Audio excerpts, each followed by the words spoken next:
Okay, well, we're very loud today. I'm going to have to be further away from this thing today. It is 2 o'clock, so we will call to order our regular meeting of council. And we will start by recognizing that we are holding our meeting on the unceded traditional territories of the Sechot and Huipachesset First Nations. We do have an agenda in front of us. Are there any late items to add? Councillor Corbeil. Thank you, Madam Mayor. I would like, under new business, to talk a bit about the APD mill shutdown, if you don't mind.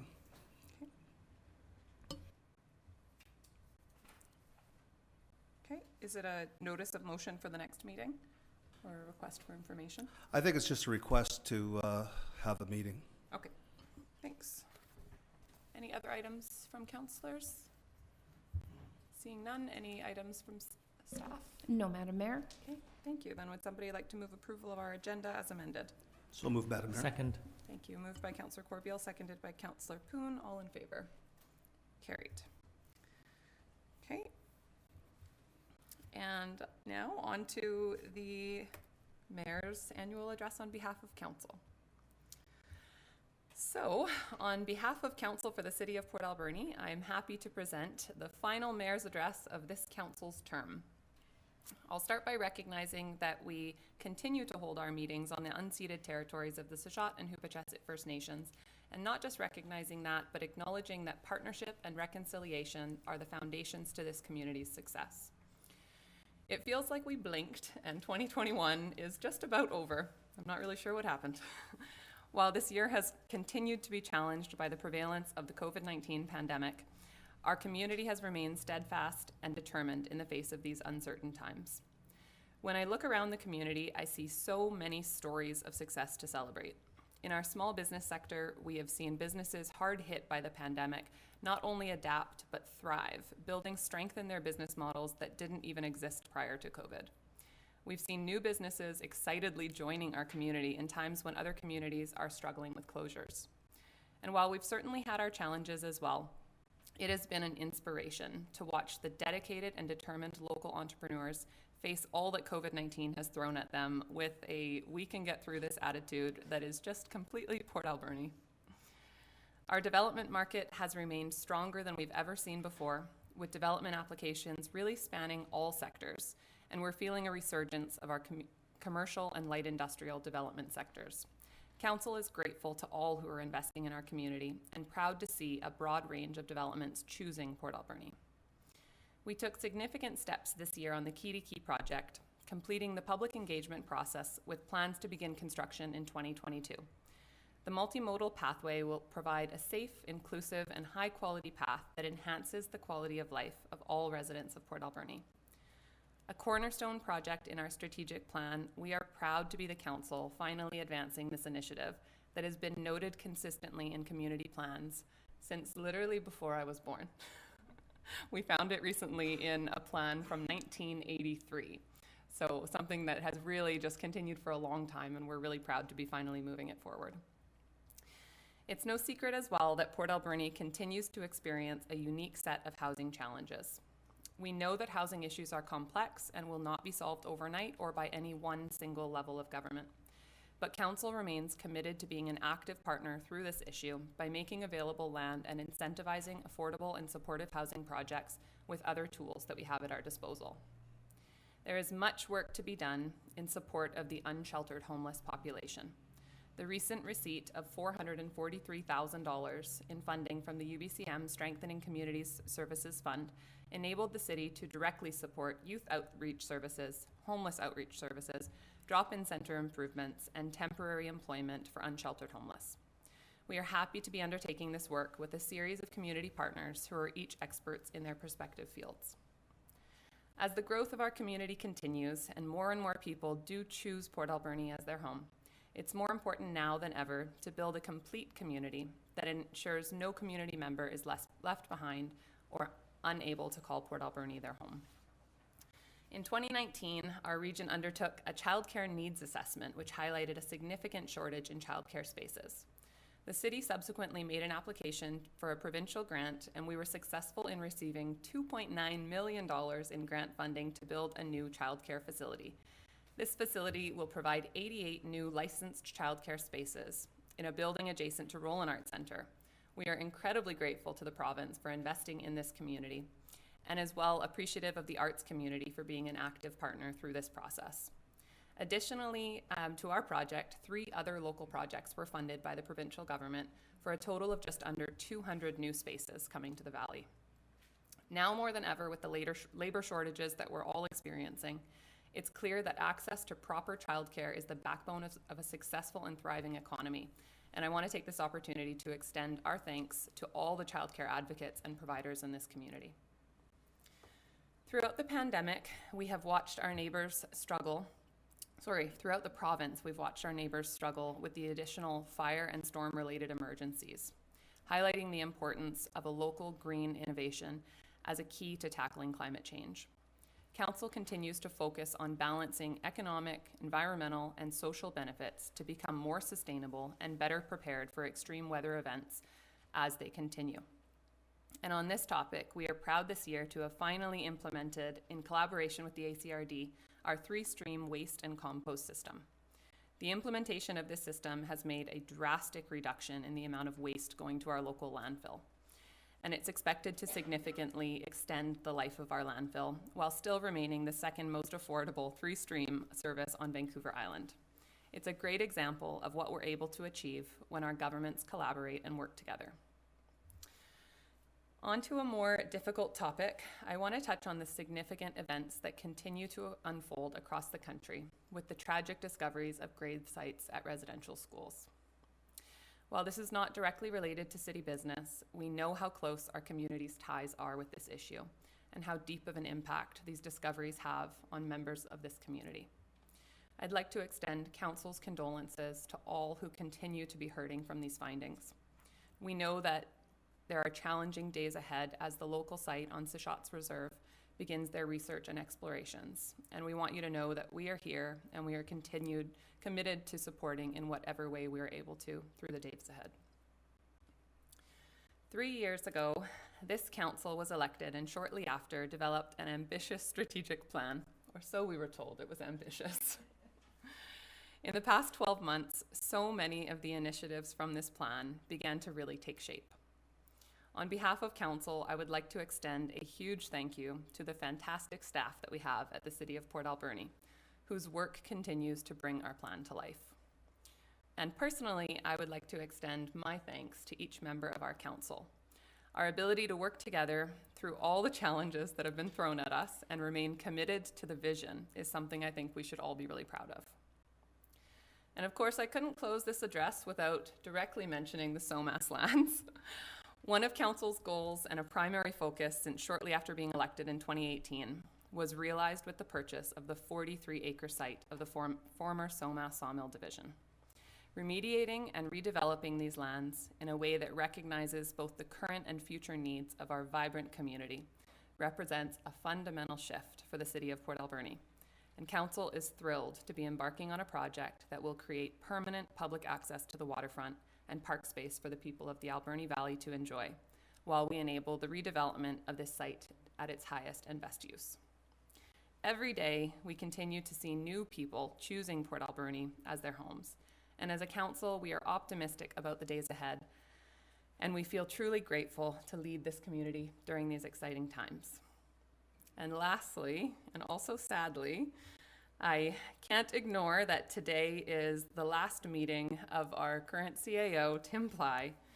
The last meeting that Tim will be attending as CAO, although I'm sure Tim will attend many meetings into the future. Tim has served the City of Port Alberni for over 30 years, with the last 6 serving as the CAO. I'm not going to cry. As mayor, I have felt incredibly lucky to have Tim in this role. Couldn't imagine going through the last 3 years with anyone else. And Tim, on behalf of Council, I might cry. On behalf of Council, I want to thank you for all that you've dedicated to the city, for your guidance and knowledge during our term, and for your friendship in this role. Thank you.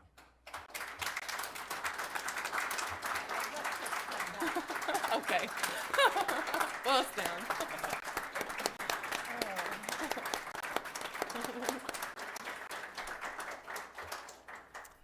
Thank you. Would any other members of council like to speak? Deb. I brought Kleenexes. I knew I would cry. Tim, I just want to say what an honor and a privilege it has been to work with you for the past 3 years. One thing I've really appreciated about you is how much you really bought into our vision and how much you supported our strategic plan. So I thank you from the bottom of my heart for that support, because I don't think we'd be where we are without that support from you. So you will be missed not only by council, but by staff and also by members of the community. I haven't seen a bad comment about you from anyone, so that's a very good legacy to leave behind. So thank you, and you will be missed. Thank you. Dan. Thank you, Madam Mayor. Well, Chief, again, an honor and a pleasure to work with you, even back to your days as Chief, and the names just sort of hang through right through your whole, well, you are the Chief too here, so. I just want to say again, an honor and a pleasure, and really appreciated those times where I'd send you an email or a text on a Sunday or a Saturday night, because I'd forget by the next day, and by goodness, you'd answer it right then and there. So I mean, always on the job, and you're going to be missed, my friend. Thank you very much. Thank you. Ron. Thank you, Madam Mayor. Well, Tim, I want to congratulate you on your retirement. While I don't think we always see eye to eye, there's definitely no denying that you were dedicated to the council and certainly dedicated to the community, and I think that shows through. And you're retired, but you're still going to be around, and you're going to get tapped to be on some committees, I have a feeling, and we haven't seen the last of Tim Ply. So congratulations on your retirement, Tim. Thank you. Cindy. Well, Ron just kind of echoed everything I said, like he said, regarding eye to eye. You and I have clashed a little bit, and although, you know, for many years I've known you, and as you know, the fire department was one of my portfolios, and you and I had many great discussions in that role, and here you are, and you are my 4th CAO, and it's been a real pleasure, and I'm sure we'll see you on many occasions, and I just want to say thank you for keeping us on track when we were kind of going a different way, and you brought us back to focusing to where we were supposed to be. And I'll say more to you privately. That's fine. Thank you. Thank you. Helen. Thank you, Tim. It's been a pleasure working with you, and I just want to say I'm moved by how your dedication to our community and your work shines. Thank you. Thanks. Thank you. And Ron just arrived, but I'm sure he has words. Oh boy, do I ever. Is this a roast? Whatever you want it to be. Tim, I'm sure all the other councillors, first of all, thank you very much for your service and patience with us as councillors. We go back a long ways, down to the hockey rink, and you were the fire chief the year that my house burned down, so your staff was very efficient and well run at that time as well. So thank you for all you've done for the community and all you will do for the community in the future. So we'll remain in touch, and there's that stick and gloves every Friday, and we'll meet at center ice and not skate, we'll just talk. Thanks, Tim. Thank you. Sounds like we're looking forward to appointing you to some committees in the future. Go ahead, Tim. Thank you, Madam Mayor. And I'll be selective on those committees, but yeah, because I'll be able to now. Thank you for those kind words, and I won't take up any more of your meeting time. I really appreciate you taking the time out to acknowledge that this is my last meeting. I won't say that I've enjoyed every minute of this job, because you'd know I would be lying, but I will say that it's been my absolute pleasure, it's been a highlight of my career to work with this mayor and council and the previous mayor and council. It's a tough gig that elected folks have, and I do appreciate the challenges you face, and I've really admired the way this council has faced those challenges in a united and a consistent application of a clear vision. And that, I think, is largely why you've succeeded, and has a large part to do with why the community continues to succeed. So I would encourage you to stay that course.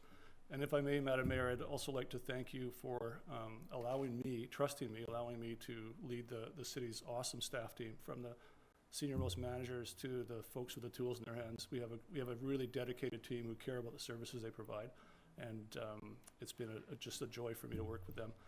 And with the community. The room's full of people today that are here trying to advance the community, move the community forward, and looking for our help or telling us the good work they're doing. And there's a whole bunch of people out there who we don't see, who are on a regular basis making us a better place to live. And in this role, I've been able to interact with many of them, and that has been a real treat as well. So thank you for the whole opportunity. And yeah, I'll still be around, and I'll be a fan of Port Alberni. Next to Ken McCrae, I might be the next biggest fan forever and ever. So thank you, Madam Mayor and Council. Thank you.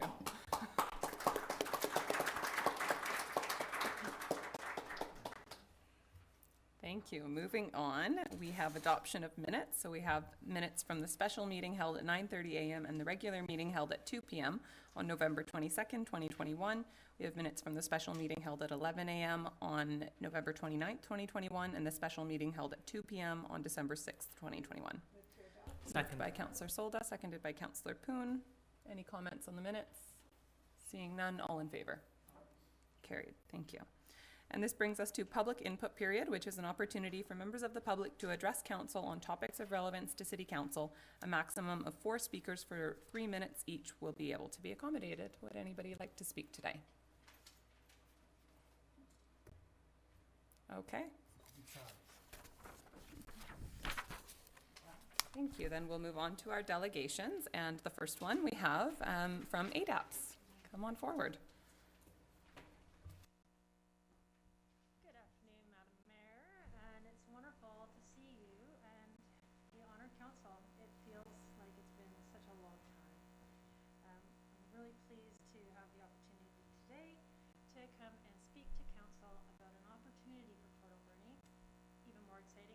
Funded opportunity for Port Alberni to engage in a provincial initiative called the Situation Table. So I'm Deborah Hamilton. I'm the Executive Director of ADAPS Youth and Family Services, and earlier this year found myself co-chairing a vulnerable youth project table that was convened by Island Health.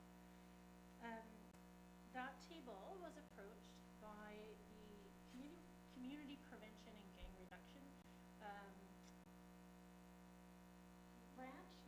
branch of Solicitor General, and we started to learn about the Situation Table framework.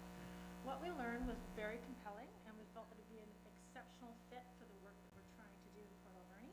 And so far we have support from SD70, a variety of Island Health Youth Services, and Generalized Health Services, MCFD, Youth Probation, most notably our Manager of Community Safety, and various nonprofits. The Situation Table trains service providers in an approach that drives action directly to intervention for those at risk of imminent traumatic event. I think that is what is so unique about this framework, is that it's very specified. So to tell you more about that prescribed approach and how it's being utilized in other communities and across the province is Maya Language. Good afternoon. Good afternoon, Madam Mayor and council members. My name is Maya Langrish. I'm a policy analyst with the Office of Crime Reduction and Gang Outreach within the Ministry of Public Safety and Solicitor General. And I'm here to present a community safety and wellbeing initiative known as Situation Tables. I'm the lead person implementing these tables across the province, and I'm joined here by Deborah Hamilton today. Okay, so just a brief outline of my office. We were established in 2017 through a unique partnership between our ministry, the RCMP, and the Combined Special Forces Enforcement Unit of BC. Our office is located in the RCMP's E Division in Surrey, which is the largest division of the RCMP. And our mandate is to work with law enforcement and community partners to support evidence-based integrated crime reduction and anti-gang initiatives.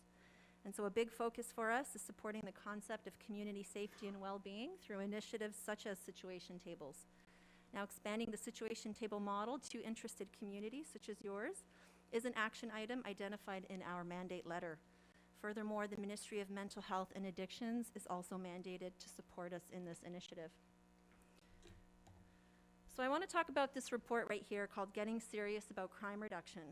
In June 2013, the Parliamentary Secretary for Crime Reduction convened a Blue Ribbon Panel, which over the course of 2 years met with over 600 people. These folks included judges, lawyers, police, service providers, First Nations leaders, prolific offenders, and people with lived experience. And during those consultations, community safety partners expressed frustration about the challenges of building and sustaining multi-sector collaborations. We heard people were dismayed. They're dismayed by disjointed approaches, fragmented interventions, and the tendency to work in silos. This was often the most cited concern in the report. So the situation table model addresses the need for multi-sector collaboration and allows for information sharing and improved service delivery for vulnerable people at risk of criminal offending or victimization. So in 2015, the City of Surrey, which is pictured in this slide, implemented the province's first situation table. That's actually one of their meetings, followed by the District of Mission. The BC government endorsed the model and led the implementation of the rest of the tables. All right, so what is a situation table, you're probably wondering? Well, it's called a table to emphasize the point that it's simply a meeting. This is not a new agency we're creating or a new department. It's a multidisciplinary team from government, local authorities, health authorities, police services, First Nations, and community-based organizations. They meet weekly or bi-weekly for about an hour to an hour and a half, depending on the community's needs, to address specific situations involving individuals or families who have a significant probability of experiencing harm or criminal offending if they do not receive some type of intervention. So the partners at this table share limited personal information about these vulnerable individuals that are referred to the table and design and deliver immediate in-person interventions, we call them door knocks, to connect these individuals to services. So currently, British Columbia has 13 operational tables. Those are the first 13 you see on the slide, with 11 more onboarding. On the island, we have a table in Duncan, North Cowichan that became operational in September, while Nanaimo and Campbell River received startup grants and are in the process of onboarding. Once all 11 onboard, we'll have 23 tables. All right, so who do situation tables serve? Well, I mentioned the table focuses on vulnerable people, but these folks need to meet a specific criteria that we call acutely elevated risk, AER for short. So that criteria is broken down into 4 components you see on the slide. There's significant community interest at stake, there's a probability of harm occurring, there's a significant intensity of harm, and there's a multidisciplinary nature of elevated risk. Now, partners refer clients to the table based on this criteria, and by addressing situations of AER, the table works collaboratively to reduce those risk factors that may increase the likelihood that someone will experience criminal offending or victimization. So I've mentioned that partners discuss limited personal information pertaining to clients that are referred to the table. Now, they can do so because they are considered part of an integrated program or activity, and the Freedom of Information and Protection Act, also known as FOIPA, allows partners of an integrated activity to share information for the strict purposes of this program. Furthermore, the tables follow a strict information sharing protocol that you see here in the 4 chevrons, known as the 4-filter approach, where partners share limited personal information on a need-to-know basis. Now, I'd like to go over just some very quick sample discussions of what might be referred to as situation table. So a police officer reads in her referral of a young woman with a history of being reported missing to the police. Police intervened in previous suicide attempt. The young woman has a past history of alcohol and drug use. She's known to be associating with negative peers, and the police were recently called to the home by a neighbor as a result of a disturbance with suspicion of domestic violence. Now, the table members agree that this situation reaches that threshold of acutely elevated risk. At this point, the young woman's name, date of birth, and address is shared, and members check their databases to see if they have any known interactions with this individual. The table identifies the risk factors that are present, which agencies are best suited for the intervention. At this point, a lead agency and assisting agencies are determined, and they meet offline to share further information and plan that intervention. The intervention consists of a door knock at the individual's home or last known whereabouts, where the intervention team offers services. This is This is not punitive, this is just connecting them to services. Another example is an outreach worker presents a family of 4 that's been in and out of the shelter system. 2 children and a mother are very withdrawn, very unkept. The children are in and out of different schools with little or no attendance, and the father has precarious employment. So in this situation, the members agree that this family reaches that threshold of acutely elevated risk, and the same protocol that I just explained is used again. All right, now I want to talk about risk tracking database. So every table has one. It collects de-identified information. Data elements include age cohort, so never a person's age, but just their age range, gender, risk factors, which were there over 100, and intervention information as lead agency and assisting agencies. I want to be clear that the database does not collect or store information on a person's name, date of birth, or address. It's strictly forbidden. So over time, the data may be utilized to help inform local and provincial decision-making and policy development related to community safety and well-being. So for example, Surrey's situation table, the folks I showed you the picture of earlier on, they were able to utilize that data to obtain funding for housing and subsequently help a vulnerable neighborhood in their community. Okay, so what do the numbers say? So when we look at 2020 data collected from 10 situation tables, we see there are 302 discussions entered into the risk tracking database. On average, each discussion presented 11 risk factors. Now, risk factors can be anything from mental health, alcohol, antisocial negative behavior, self-harm, poverty, housing, etc. We also saw an average of 5 agencies been involved in interventions. The database records which agency led the intervention and which agencies played assisting roles. And this has been a useful metric to see if there are changes between who brings a discussion to the table and who leads and assists in interventions. All right, I'll just share a few more stats for you today. We noted that the most common age group referred to the tables was between 30 and 39 years of age. We saw that almost 2/3 of discussions resulted in clients being connected to services and having their overall risk lowered. And lastly, the data indicates a reduction in demand for police services. Almost 3/4 of cases brought by police to situation tables were transferred to more appropriate agencies to lead the interventions. Now, that's not to say that police didn't play an assisting role in the intervention, but they weren't the lead. Just a few benefits and impacts for you today on the situation table model. There's improved collaboration among service providers. So going back to what I mentioned earlier on, it's breaking down those silos. There's improved service delivery. There's a reduced demand for emergency and police services. There's a reduced risk of criminal offending and victimization, and a fostered awareness of complex community issues and a sense of shared responsibility. All right, so in terms of provincial support, what I can do for your community. Well, we do a lot of outreach, community outreach and engagement, which is essentially what I'm doing today. We provide governments with $30,000 startup grants that pays for training, any kind of tech equipment like a standalone laptop or coffee and tea if you meet in person. Once partners are trained, the model can run on its own as long as partners have spaces where everyone can meet. And certainly during the pandemic, partners have been meeting virtually. We also provide something called the Community of Practice. That's a monthly call that I lead with all the chairs of the tables. This provides support, mentorship, and other resources they may need. We offer complimentary training on radicalization to violence that's provided by our colleagues at Shift BC. We provide the risk tracking database. We also provide annual community profile reports based on our annual collection of the data from our communities. We provided an easily digestible information summarizing the key data points for your community. We don't share it with anybody else. That data is yours. And we provide administrative support for privacy impact assessments and integrated program activity agreements. So we do the heavy lifting in terms of all the paperwork.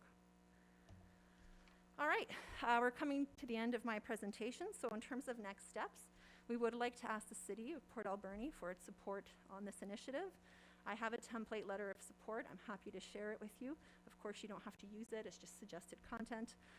Ms. Hamilton actually has already filled out. She's kind enough to fill out the application form. Your community is eligible for funding, but before I go ahead, or before I give the go-ahead rather, I did want to make this presentation to you today, ask you for your support, because we never want to start up initiatives in communities without liaising with local government. And additionally, the funding would flow from the province to the city in the form of a community grant, and the grant money is used for training the partners to the situation table. And the city would work with the situation table champions to release the funds when the partners are ready to take the training. The city, as I mentioned in previous meetings, can be involved in the table in the sense that not as an intervention partner, of course, but either as a chair of the meeting or a data recorder. And once partners are ready to receive the training, we connect them with our subject matter experts, and it's roughly 4 to 6 weeks from that point before the table launches. All right, that's the end of my presentation. Thank you for your time. I've provided you with my contact information as well as my senior manager's contact information, and I'm happy to take any questions you may have at this time. Thank you. Great. Thank you so much for bringing this forward, and thank you, Deborah, as well for leading this for the community. Are there any questions from council? Councillor Corbeil and then Councillor Solda. Thank you, Madam Mayor. One statistic I didn't see was what's the success rate from the knock on the door to some form of intervention? Well, that's a good question, sir. Thank you for asking. I don't really have a hard number on success rates. When I ask subject matter experts this question, and when I ask tables that do these interventions, most of the time the door knock is successful in the sense that the person realizes that they are in need of services and accepts. Of course, there are moments where people, for whatever reason, do not accept, and that's okay. And then the intervention team disbands. Like I said, this isn't forced. This is not punitive. No one's being dragged away in handcuffs. This is intervention partners coming together saying, we're concerned about you. We're here to offer you services. Can we sit down and talk to you about what we can offer you? So one of the stats that may be kind of complementary to what you're asking is the stat where I said 2/3 of cases are closed based on folks being connected to services. So about 66%. I would like that to be higher, but in some cases, these vulnerable folks can't even be found. So it's hard to actually connect someone if they're homeless, or you're having a hard time connecting with them, or perhaps they've moved out of your community, and so they're no longer there. Well, it looks like a real worthwhile project. Thank you very much. Thank you for your time. Thank you. Councillor Solda. Well, I think this is a really good project, and my concern is this only a one-time funding opportunity? Yes, Okay. yes, thank you for your question, Ms. Solda. This is a one-time opportunity of funding because we're not creating a new agency or a department. This is it's training people on how to meet, how to properly share personal information, and how to do interventions.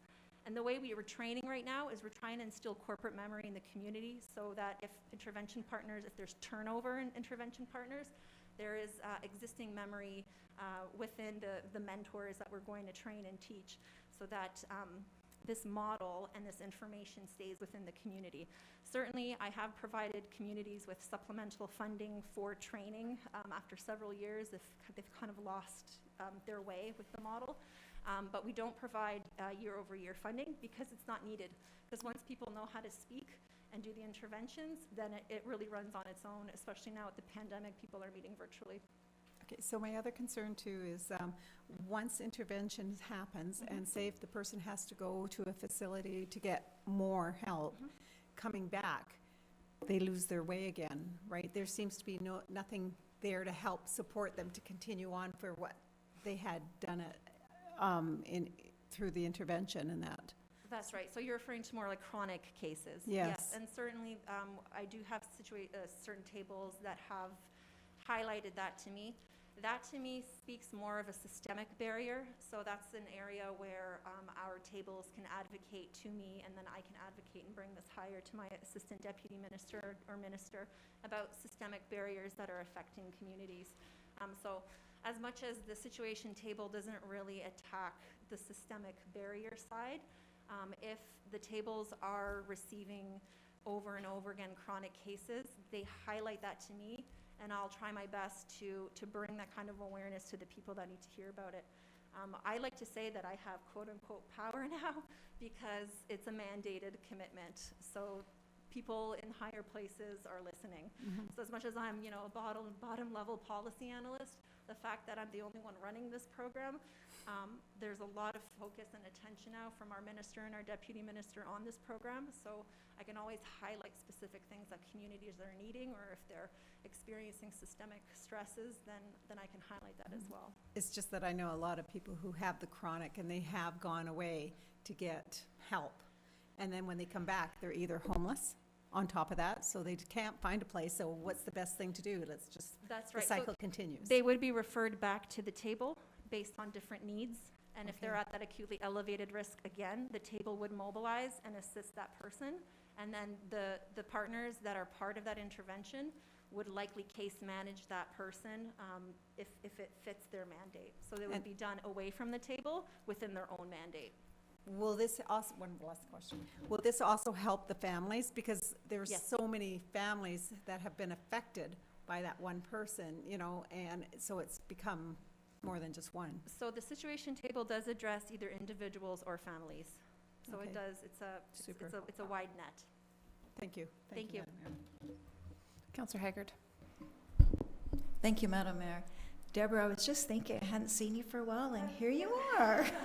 So nice to see you. I have a list of things that we could discuss soon. Perfect. I just want to say, I think this is a program that, this is how we save a community, by one person at a time. So thank you for bringing this to Port Alberni. And I would like to make a motion that we write a letter of support for this program. Thank you. Thank you. Seconded by Councillor Solda. Any more comments on this or questions? Councillor Paulson. My and Deb, thanks for coming today. And as a counselor, quite often I get asked, so-and-so is having this kind of problem, who do I go to? And I think this maybe streamlines and helps us as individuals, as council, because we seem to be the naturals that people come to. So thank you for this initiative, and I just wholly support the letter of support. And Deb, I expect to see you Wednesday morning. I'll be there. Wonderful. Thank you. Thank you again for your time. Thank you very much. Okay, on the motion to provide a letter of support, all in I'm favor? pre-voting. Carried, none opposed. Thank you. Happy holidays to all of you. Thank you, you as well. Congratulations. On to item number 2 on our delegations, we have the BC Conservation Foundation. Come on forward. Good afternoon, everybody, councillors, Mayor Minion. So, my name is Duncan Booth. I am the WildSafe BC Community Coordinator for the Alberni Valley this year, and the WildSafe BC is owned and delivered by the BC Conservation Foundation, along with a few other programs. We have a land for animals, land procurement program, the wildlife collision prevention program, and a fisheries project based out in Nanaimo. And WildSafe was born out of the Bear Aware program, which began in Revelstoke in 1998. And as that program expanded to different communities, it was eventually picked up by the Conservation Foundation with some support from the province to become the leader in preventing human-wildlife conflict throughout the province, and has expanded to include a lot of different animals that people experience conflict with. For us in the Alberni Valley this year, we had 172 black bear reports. This was a little bit lower than the previous 3-year average. We had a lot of cougar reports, 74, which was the highest we have in our records. 2016 was kind of the closest with 71 reports, and 84 deer reports all in. Garbage continues to be our most commonly reported attractant for black bears especially, and followed by fruit trees and livestock. And bears often get into these unsavory patterns of finding unnatural foods to forage on, and that leads them into situations where the conservation officer needs to intervene, often leading to the destruction of the animal, unfortunately. With us here, with a lot of fruit trees in the valley, the bears come in, they get at the fruit, especially late in the season when they're undergoing hyperphagia. This is when they're extreme eating in preparation for winter denning. So the fruit trees bring them in, and then a lot of other unsecured attractants in people's yards and in the neighborhoods are ultimately vulnerable at that point, including backyard livestock and other livestock people keep in their backyards. A lot of this data, including these maps, is available on our website and in my annual report, which I would encourage you all to read as well, available on the website very soon. So the WildSafe BC program, there's over 30 of them running in the province now in different regions, and They do a lot of outreach with a number of different initiatives in each community, so I'll just go through each initiative pretty briefly and let you know what I was able to accomplish in the Alberni Valley this year. The Wild Safe Rangers program is, it introduces young people to concepts of human-wildlife conflict, attractant management, and also some wilderness and safety awareness. And this year I spoke to over 550 students at Wood School, at Hyopiak, E.J. Dunn, McQuinna School, John Howitt, and at Alberni District Secondary School. Display booths and community events. I attended 6 events this year, including setting up at some trailheads. I was able to speak, have over 250 face-to-face conversations with people in this way, and provide a lot of other support as well. I held multiple bear spray workshops this year and wilderness safety and awareness workshops, including presentations to the Guru Nanak Sikh Society, workers of the Market Gardening Program, partnership between Shelter Society and the North Island College. The Rotary Club, we also had some electric fence workshops where we assisted people with design and installation and helping them through the cost share program, which was provided by the regional district this year. Door-to-door canvassing would typically take place after some acute reports of conflict in an area, and this year I had nearly 300 face-to-face conversations with people regarding this, and left almost 500 yellow door hangers that would alert them to some type of conflict and invite them to contact me to discuss it. Garbage bin tagging, this is where we would place a high visibility sticker on garbage bins that were overfilled, out early, before the day of collection, or otherwise not in compliance with bylaw. And this year I was able to, over 8 surveys, I tagged 170 bins, and there were only 11 bins that required a second sticker. So a very high success rate, and especially this was put on pause as the organics rollout happened to accommodate for the residents to acclimatize to that. So a very valuable initiative though, and definitely should be included again next year when the season comes back. Wild Safe BC has a business pledge that allows businesses to demonstrate their commitment to reducing human-wildlife conflict in the community, and we had 4 businesses sign on this year. And I talked to a lot of business owners and definitely laid the groundwork for a lot of interest in the next season too. I also manage our Facebook page. This is our main social media outlet for the program. And this year we increased from 117 followers to over 400. Over 50 posts that alerted the community to wildlife situations, happenings, and services that are available to them. Wild Safe BC also supports Bear Smart communities achieving and maintaining their Bear Smart community commitments, their designation. And this year I was able to consult with the city around some of these commitments, and I'll talk a little bit about those as we get into our opportunities here. So most of these are part and parcel, hand in hand with the Bear Smart community status and the renewal, which is happening in 2023. So the intention here is that communities maintain their commitment to being Bear Smart by looking at developments and changes through a lens of bear-human conflict reduction, and adapt to situations and other advents that center around human and wildlife conflict, like issues around urban sprawl, availability of new bear-resistant infrastructure, and climate change may be affecting wild food sources, and we could unintentionally be creating a very desirable habitat inside the city that draws wildlife in.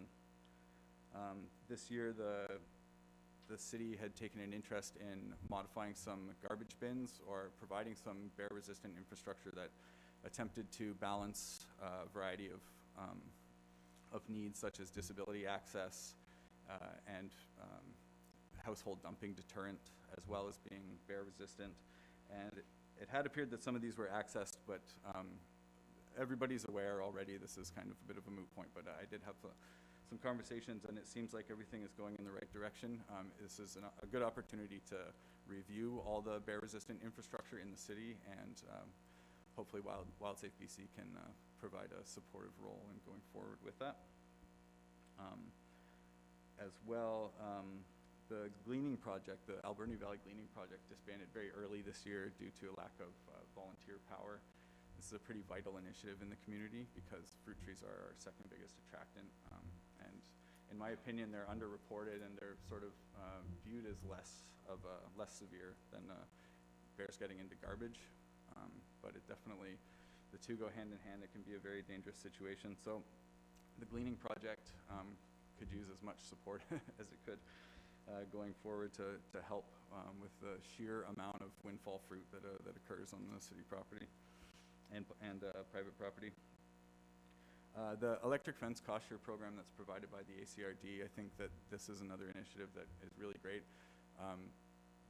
Could use some ongoing support and education. I was really trying, especially late season, to get people to put up a temporary electric fence around their fruit trees. A lot of these trees are right within city limits and sources of repeated conflict. And I think with continuing education, this cost share program can grow, and we can get some temporary fences in people's hands to help stop some of this conflict. Also, WildSafe BC, this is already a conversation I've also already had with city staff, but WildSafe BC branding and information could go on the city's BearSmart webpage, as well as the wildlife and animal control webpage. And that's about it, really. I'd love to thank you all for listening to me today. Thanks to the district for funding the program, as well as the province and the BC Conservation Foundation. Happy to answer any questions if anyone has any. Thank you very much for the information. Are there any questions? Councillor Solda. So I just moved to a property and I have compost and they're locking, but the bears still go after it. The green, like the green bins, do you mean? The new rollout green bins, is that what you No, mean? not the new ones. They're, heck if I know, they're compost. They're just big, huge compost with Okay, lids. yeah. So there's a lot of bears up Sure, where yeah. I live, right? Yeah. So even in where I used to live, Spencer Park, it's really bad. Sure, So yeah. Yeah, Spencer Park, all like up Gertrude, there's definitely a hot spot in the city.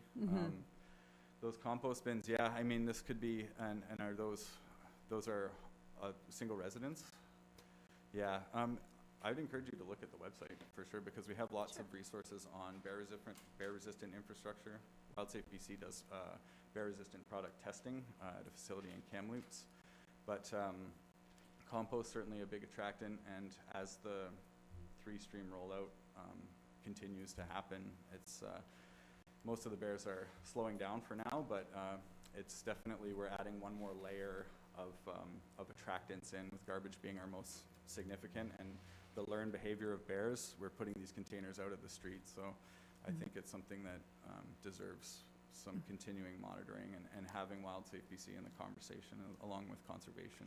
And the some other dike is people. really bad too, because there's been a lot on Facebook reporting, warning people, please be careful, you know, because people are walking that dike all the time. Yeah, So you must get a lot of calls there too. certainly there, and that's also some of these hotspots occur where some of these municipal bins were the infrastructure was either never there in the first place or had been modified, et cetera. So something to keep in mind going forward.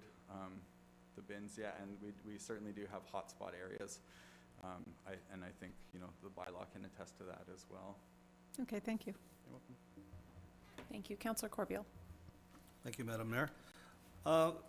Could you explain the Gleaning project, please? Sure. So the Gleaning project was, from what I understand, is an initiative of the Food Hub, and it does have some support from the district as well. But the Gleaning project has volunteers, and what they would do is they would be contacted by a resident who has a fruit tree that is either in conflict or not, and they would go to the resident's house and pick the fruit for them, bring ladders and a truck. And from my understanding, they were doing a thirds share, where they would share a third of the fruit back to the owner, a third of it they would keep for themselves for processing, and I believe a third went to the Shelter Society.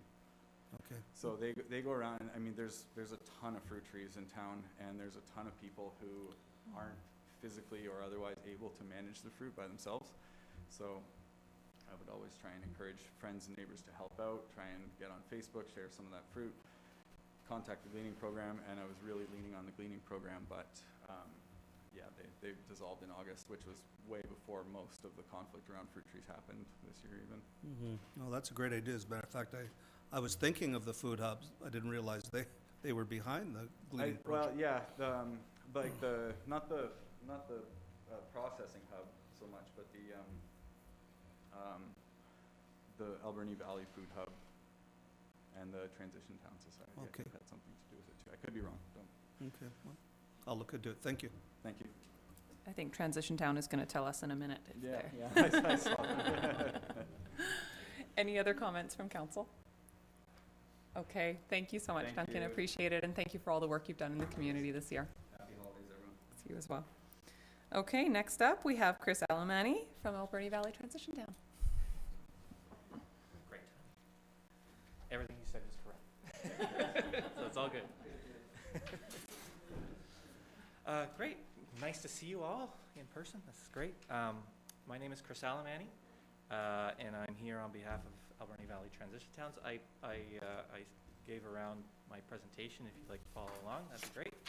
But thank you for having me. So I'm going to present about an idea we have about Dry Creek. So thank you. It's an honor to be able to present this to you. This is an idea about transition, and that's why Alberni Valley Transition Town Society, of which I'm member and president, is supporting this. I want to recognize as well, we have other members in chambers today, but especially some of us who've been working on this, Amber Stroder and Gail Morton, who are also active with the Alberni Aquarium, and Rob Powelson and Jim Wright. So we're all kind of here with this idea. So we don't have the capacity to make this real on our own, but we wanted to try to see if the leaders of our community would take it on if we gathered some information. So we also want to respect the fact that we all live and work on the unceded territories of Shot and Hoopachesset First Nations. And that's why you're not the first people that we've come to. We presented this idea to Sashad in October. I'd hoped to come in November, but I wasn't able to, so we're here today in December. We wanted to ensure that we approach all of this in a way that respected Sashad and Hoopachesset claims and histories and the future on this land. So we'll move on. Awesome. So this is the site of the former Somas Division Mill, which was originally built on filled-in land west of the railway, which you also own, in green there. Congratulations. It's really because of your courage purchasing this land that we can make a presentation like this today, and it has a chance of making huge improvements to the community. So thank you for that. This is something that really only happens once in a lifetime, so it's really an exciting period. Before settlers came and changed this area, it was the mouth of a Watchuk Creek, known now commonly as Dry Creek. Here it is sometime between 1900 and 1910. This area hosted more than one Sashot village site along the creek, on the harbor, and on Somas River until they were forcibly relocated. Part of our hope is that through this idea on these unceded territories, some of what was lost will be brought back to life as we heal the land and water and return it closer to its ancient purpose, nurturing, housing, protecting everyone in this community and in the valley. The idea we're proposing is to restore Dry Creek and its estuary to as close to its original path and natural state as possible, including the original shoreline. Restoring this salmon habitat, beaches, clam beds, sea and river grass. In effect, this area would now be, which is now owned by the city, would be closer to a state that existed before settlers came, and in the process, expand the development potential so that the entire 3rd Avenue could look more like Parksville's waterfront. To describe the image here, on the screen there, the road you see in the background on the left is 1st Avenue. You can see a boardwalk coming from 1st to the edge of the creek and continuing right up to where the person is standing in the photo. You can see the Kingsway Hotel and the trees at Cadet Park that are still there today. And finally, you can see the point of land in the distance on the right that is now Harbor Key with the Fisherman's Harbor between it and Tyee Landing. So it looks like high tide. It's a pretty cool picture. As a railway enthusiast, the picture on the left kind of blew me away. This is the railway around 1918. The railway crossed Dry Creek on a causeway, which means it had water on both sides.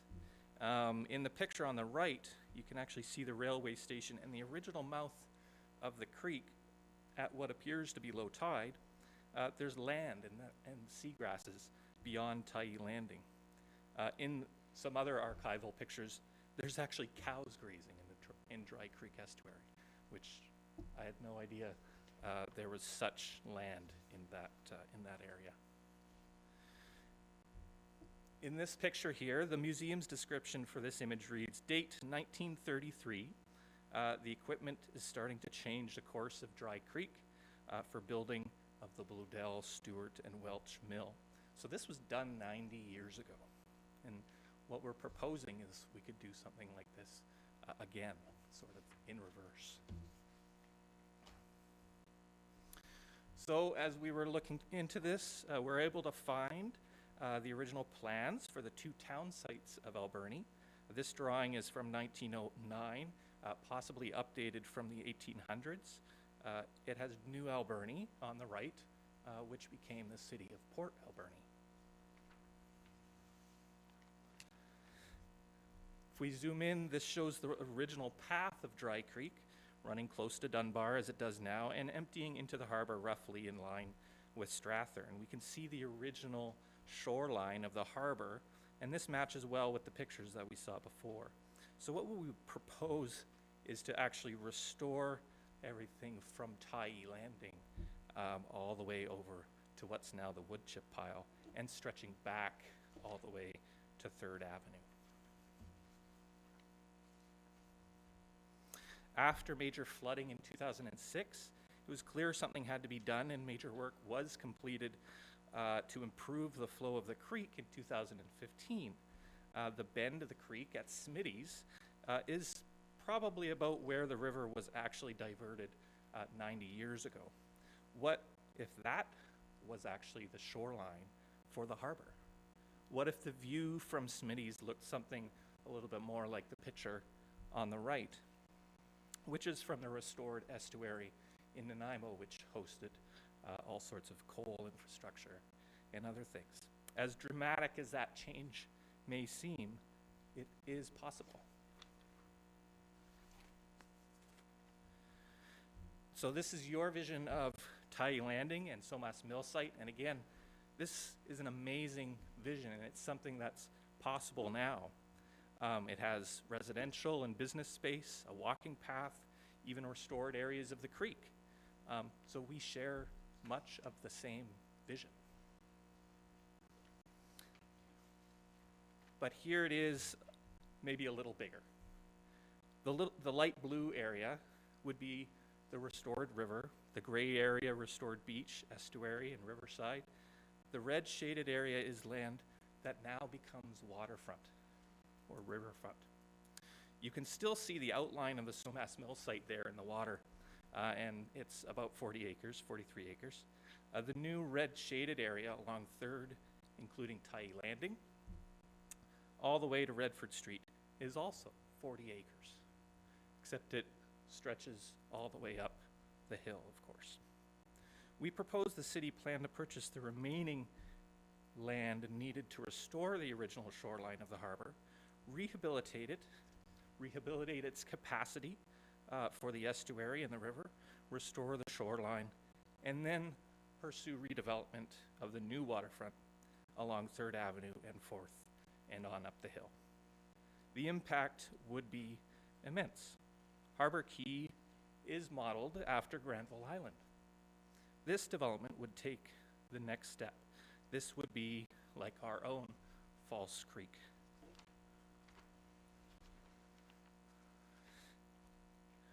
Port Alberni as a harbor and river city is vulnerable to both sea level rise and extreme flooding. The map above is the potential land that will be below sea level in blue in the future due to climate change. It includes most of the land, unfortunately, in question today. This does not take into account flooding from rivers, the events of the last month in the Fraser Valley, which we thankfully avoided for the most part, and events in our own community in 2006, 2015, and in 1969, all speak to the threat we as a community face from climate change, sea level rise, extreme rainfall, flooding, and tsunamis. One of the best methods, and it might be the best way, to mitigate these is the preservation and creation and restoration of estuaries. Estuaries provide habitat for salmon and other wildlife. They also calm rough seas and absorb water.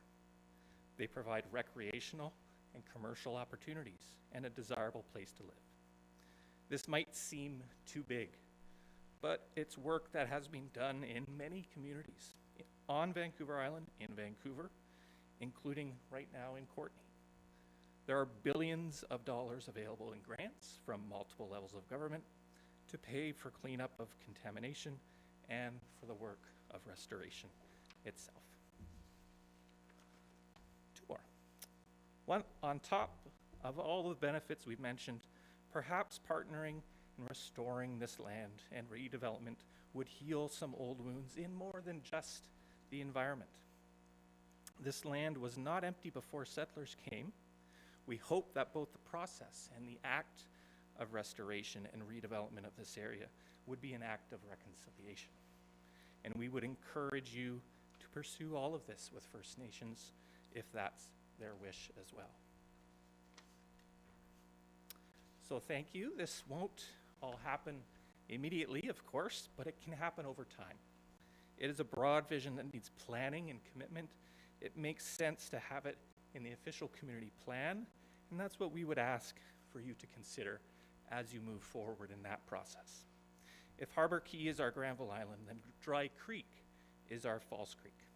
It's time to not just change, but transform the harbor, and I hope you are as excited about this as I am. So thank you for your time. Take any questions. Thank you so much, Chris. Are there questions from council?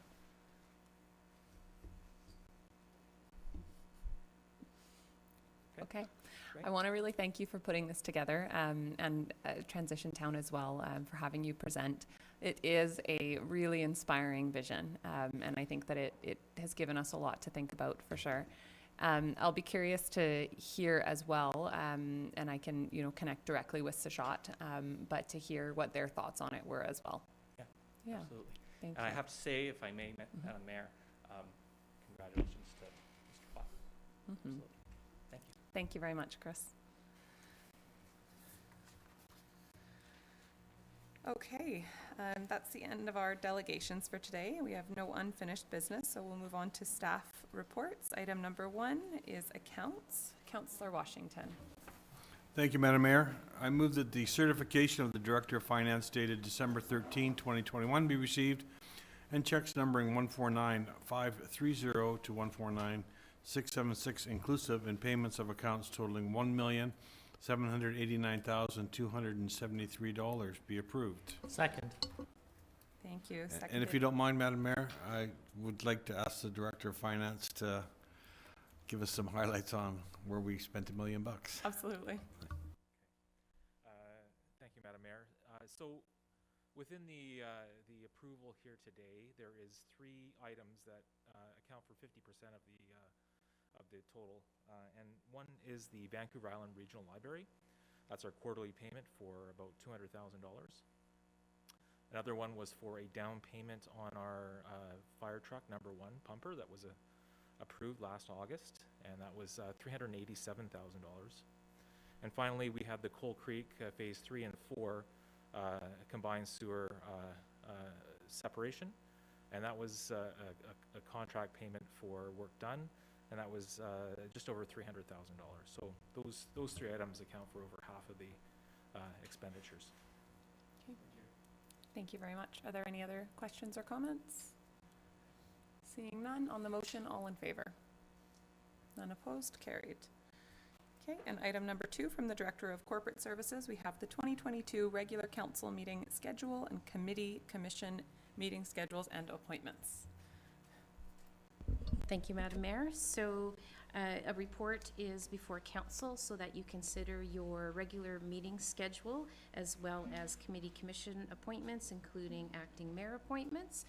Legislation requires that a council must establish its regular meeting schedule and then provide notice of same in the newspaper. Historically, the City of Port Alberni has also included the various schedules that speak to their committee of the whole, audit committee meeting schedule, advisory, planning commission, traffic, et cetera, et cetera. So the procedure bylaw speaks to when council holds its regular meetings, and I'd just like to draw council's attention to that schedule. I've tried to capture all 12 months on the screen, and where staff are looking for council to consider stepping outside of their regular meeting, being the 2nd and 4th Mondays of the month, as required by the procedure bylaw. Staff are looking for council to consider alternate dates, and I'll just highlight what those are. So in January, we're looking for council to schedule their meetings, their regular meetings on the 17th and the 31st. That's just to accommodate the holiday schedule as we come out of the holiday season in 2021 and as we move into our return to work in 2022. It'll allow the city staff time to formalize council's regular agenda schedule by giving us a little additional time. On the 24th, we'd be looking to council consider scheduling their committee of the whole meeting, and then a regular meeting on the 31st. February, March, April, and May, you would return to your 2nd and 4th meetings, being the regular meetings for the month. In June, we're looking for council to consider shifting their regular meeting from the 27th to the 20th. This would allow the majority of staff to attend the Local Government Management Association conference being held on the week of the 20th. For the first time since the onset of the pandemic, that conference will be returning to in-person, so it would allow more staff to participate. In July and August, staff are proposing that council consider one regular meeting for those 2 months in the summer. In September, we're looking for council to consider a shift and hold their meeting on the first Tuesday in September. This to allow council to attend the UBCM convention that will take place in Whistler. And again, that will return to in-person since the pandemic. And then for the month of October, we will find ourselves holding the general local elections. So we're looking for to council to step outside of their regular their first regular meeting on the 10th of October, because we will find ourselves conducting advanced polls as early as the 5th and general voting day on the 15th. So looking to have council still conduct their regular meeting on the 4th Monday, and if council would like, we could incorporate a regular meeting on the 3rd of October of that month. And then November and December is your normal meeting schedule, with the exception of the inaugural on the 7th. Okay. Are there any questions or comments about the meeting schedule? Okay. Oh, sorry. Councillor Haggard. Twyla, I have a question about the Committee of the Whole meetings. I believe it was late spring, early summer. I made a motion that we have a Committee of the Whole meeting at the high school. I was wondering if we could have one of these meetings held at the high school. And you certainly did, Councillor Haggard, and that's been in the back of my mind. And thank you. Given the pandemic and where we were finding ourselves, we didn't follow up with that. But certainly, if you would like us to look at holding one of these meetings at the high school, for sure. Thank you so much. Thank you. Okay, Councillor Solda, would you like to read the first motion? If we can just get to that. Oh, okay.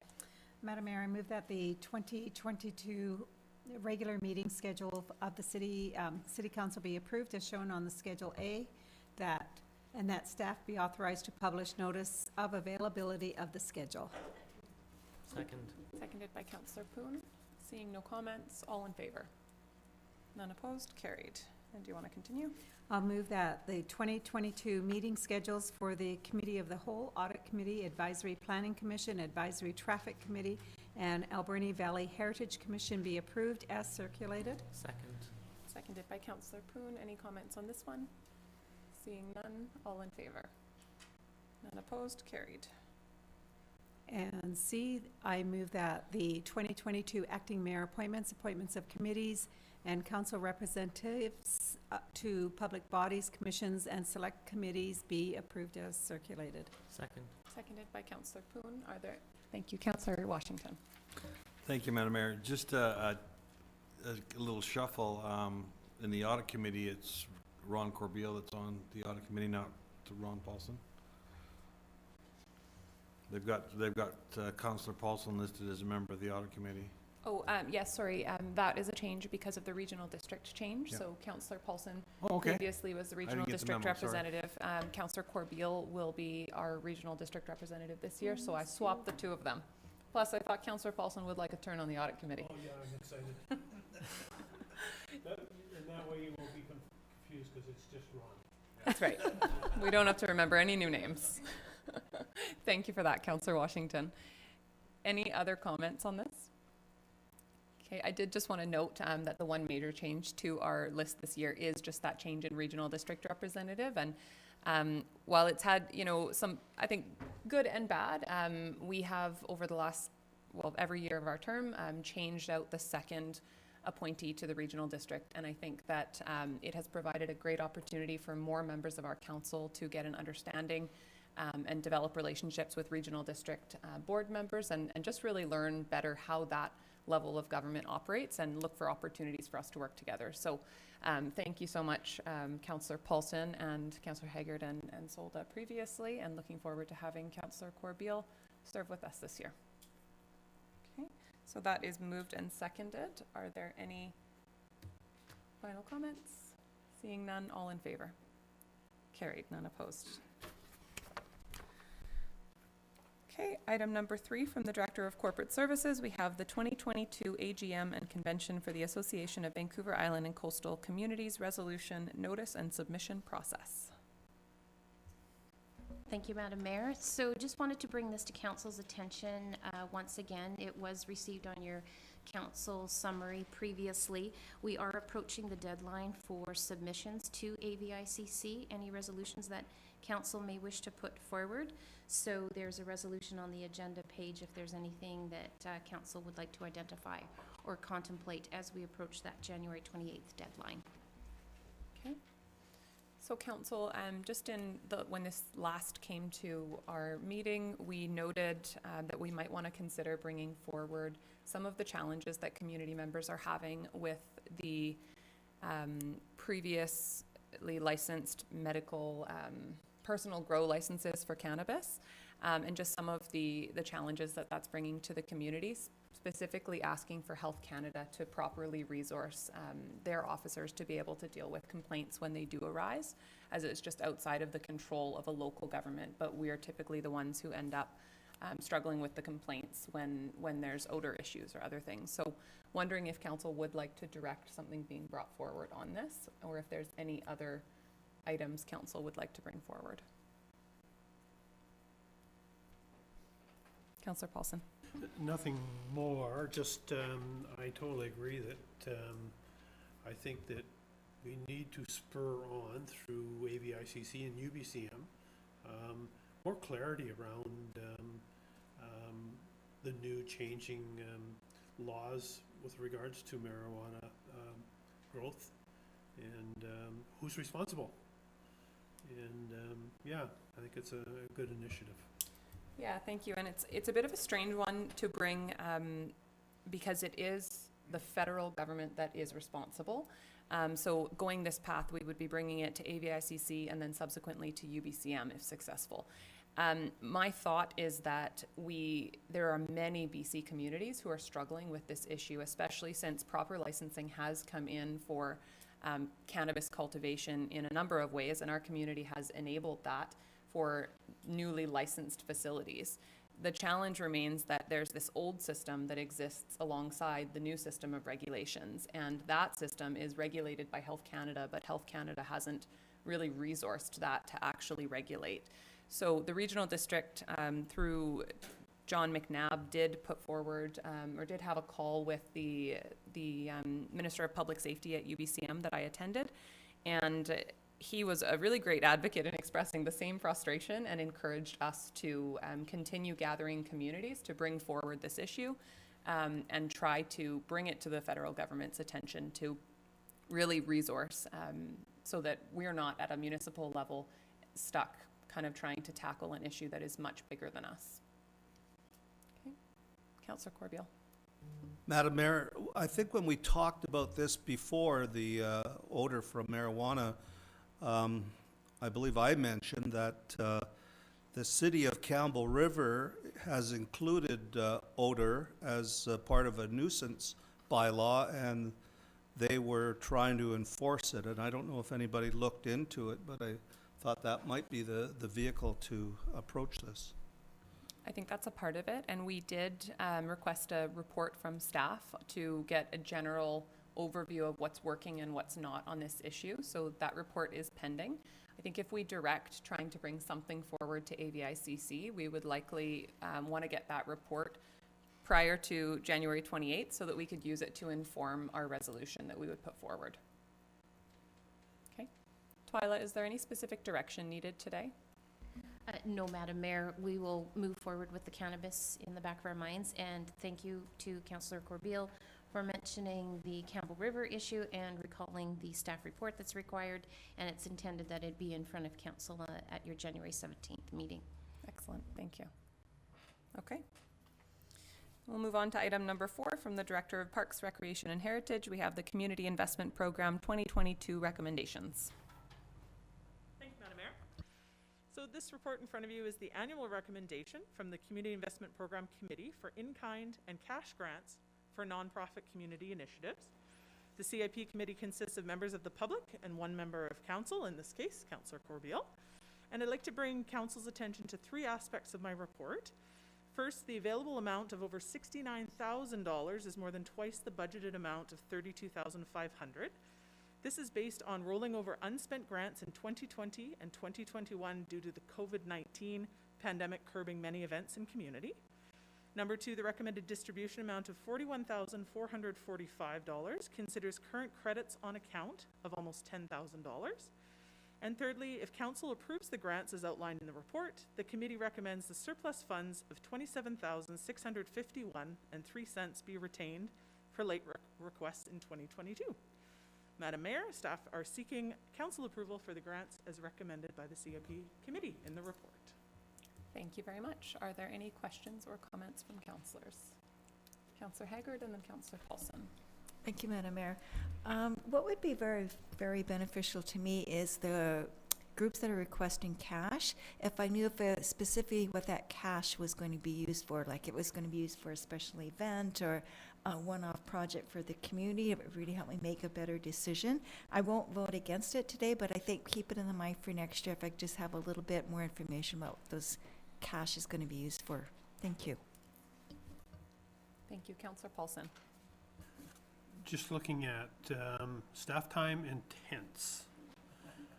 Just curious how much of that staff time is applied to tent setup, delivery, takedown, that sort of thing, roughly? It would be the majority of that staff time would be for the various event setups. So some of that is barricade setup, some of that is tents. But yes, Madam Mayor, a significant amount of staff time is utilized in the setup and takedown of the marquee. These are the 20 by 20 marquee tents that you'll see at most events. Thank you. Councillor Washington. Thank you, Madam Mayor. Just want to thank the director for having that surplus, because hopefully next year some other events might start ramping up, and it would be good to have a little cash in the holes to keep them happy too. Thank you. Thank you. Councillor Washington, would you like to read the motion? Thank you, Madam Mayor. I move that Council for the City of Port Alberni approve the 2022 Community Investment Program Committee recommendations as outlined in the staff report dated November 30th, 2021. Thank you. Seconded by Councillor Paulson. Seeing no more comments, all in favor? Carried, none opposed. Thank you. And item number 5, from the Director of Engineering and Public Works, we have the Liquid Waste Management Plan Monitoring Committee. Thank you, Madam Mayor. Staff are bringing forward an update to the Plan Monitoring Committee. Originally, it was created to support the creation of the Liquid Waste Management Plan. With adoption or conditional approval by the Ministry of that Liquid Waste Management Plan and a draft operational certificate for a wastewater treatment facility, we now have to shift that committee from supporting the creation of these documents to actually supporting and guiding the operation of our facility as well as implementation of our liquid waste management plan. So with that, the intention is in the next few weeks, we would issue some requests to all the participants who were previously on the committee to see if they're still interested in being involved or if they want to change their participants. And hopefully the 3rd or 4th week of January have the initial meeting. At that time, with the attached terms of reference, the committee would review that terms of reference, potentially make any changes or recommend any changes to council, and then we would issue and maintain that terms of reference with that committee. If there are any questions, I'm here to answer them. Thank you. Any questions? Okay, seeing none on this. Thank you very much for your report. Okay, and you're next as well. So item number 6 from the Director of Engineering and Public Works. Get back up again if you want. But you can sit down and get back up. Just kidding. We have the key next steps. Yes. With the public engagement completed for the Connect the Keys, we are now looking at initiating construction. So to make sure that we can actually build something in 2022, what we're asking from council today is for approval to direct award to PWL Consultants to start the detailed design. We also, recognizing the public have spoken to the preference of how we time the construction of the trail, and for the most part it's from the south going north. We want to respect that by starting in the south from Harbor Key and building on and paving over that existing gravel path and around to the south of Harbor Key, coming up to Tyee, which is about 900 meters, and then go about 200 meters into the Somas right along the waterfront, creating a bit of a lookout, and then protect that, providing amenities, lighting and that along that lookout, and creating that opportunity for the public to see the amazing property that we have actually purchased and the opportunities there. This will also create a better opportunity for people coming and going to Harbor Key, whether they're coming along Argyle, to go to Tyee, because right now that is a great opportunity to walk along with the boats and that, but to get there and cross harbor is a bit of a challenge, so we would improve that safety, provide lighting and better amenities. The other portion with that, and it's more thinking about the timing and practicality of construction with environmental approvals, coordinating with adjacent property owners, and looking at constructability, is we're looking at building from Gertrude through Rogers Creek Park along the existing rail to Rogers Street. The choice of that is one, it's probably the easier of all the sections to build. We've started designing it because of that. And because it's an existing park, we are the property owner, so the engagement will be a lot less. And it is an opportunity to actually enhance one of our existing parks. So there's a win-win-win, and that's why we're proposing that section, as well as it will be able to, because there are a lot of people who use that section and walk to Rogers Street from there right now, adjacent to the track, so we can formalize that, provide lighting, applying SEPTED principles, and make that a safer route for people. So today we're asking for council's approval on these 3 directions to build those 2 sections in 2022 and to direct award to PWL to do the design. If there are any questions, I'm here to answer them. Thank you. Are there questions? Councillor Corbeil. Not so much a question as a comment. I certainly agree with the first part, the 1,100 meters between Harbor Key and Tyee Landing. But as you pointed out, the community engagement was rock solid south, like by a long shot. Why don't we continue building, which I believe we have access to along the rail to Stamp Avenue, instead of picking up somewhere in the middle of this project? I think we would have challenges at this time just engaging with the adjacent property owners and that, and creating a trail that would actually connect from Tyee all the way to Stamp.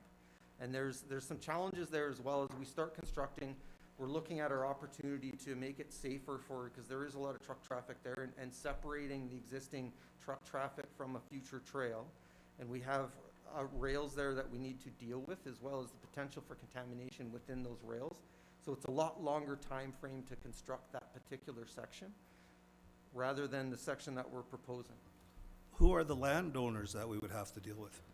Just adjacent landowners, the users of Harbor right now, and I'm thinking more about Catalyst. I'm thinking about the portions of the lands that will continue to be used for industrial purposes, as well as the existing rail, working with the Heritage Society as well as Island Corridor Foundation in how we're going to manage those rails.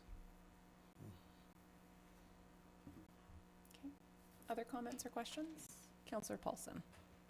Just a quick clarification, and maybe the Director of Finance or Rob, you could answer it, with regards to construction in 2022, and just maybe reaffirm that is dependent on granting. By all means, the Director of Finance can correct me if I'm wrong. We had budgeted this year $4 million. $2.5 million was pending grant, which we have not confirmed as of yet. $1.5 million was funding from the municipality. So we have enough right now to direct award to PWL. Our intention with these resolutions is once we have a detailed design with an accurate cost estimate based on that detailed design, we would bring that back to council. So we would hope to see that in spring. And at that time, we would have gotten close to finalizing our budget process, as well as we are really hoping by then we will hear about that grant so that council can reaffirm what that funding source would be. And just so the public knows, there's a $2.5 million grant application out, and we're very hopeful that that may be forthcoming. Thank you. And seeing no other questions, I do have one. Could you just speak a little bit to the recommendation to go with PWL here, as it is us sole sourcing rather than going out to RFP, understanding that they've done some work on the project to date, so assuming that's what makes them the best choice. But if you could just speak to that. Definitely, that is one of the key cornerstones of us recommending them, is they have been involved. So it would be a lot cost efficient and time efficient for them to continue with the detailed design. They are aware, being involved in the engagement, they're aware of the community's expectations, as well as they do have the staff in-house to do that detailed design and support ourselves. On the other side too is looking at quality of the design. We are aware of works they've done in other communities. In vetting them out for the works they've already done, we've gone through a process with them to see what they're capable of, as well as their existing resources, ensuring that they have the right resources currently to deliver this project in a timely manner. So we've looked at all of that, as well as potential competitors, and we believe this is the best bang for our buck at this time. Great, thank you very much. Councillor Paulson, would you like to read the motions? I'd like to move that council direct staff to design and construct 2 segments of the Connect the Keys pathway in 2022 as follows. 1, approximately 1,100 meters of path between Harbour Quay and Tyee Landing, complete with a viewpoint into the Somas lands, and 2, approximately 850 meters of path from Gertrude Street through Roger Creek Park to the bridge across Roger Creek. Second. Thank you. Seconded by Councillor Poon. Any final comments on this piece? Seeing none, all in favor? Opposed? Carried. Thank you. And if you want to continue with the next one. And B, that council authorize staff to award the detailed design work for the 2022 Connect the Keys Pathway project to PWL Partnership Landscape Architects Incorporated in the amount of $90,000. Second. Okay, any comments on this? Seeing none on the motion, all in favor? None opposed? Carried. Thank you.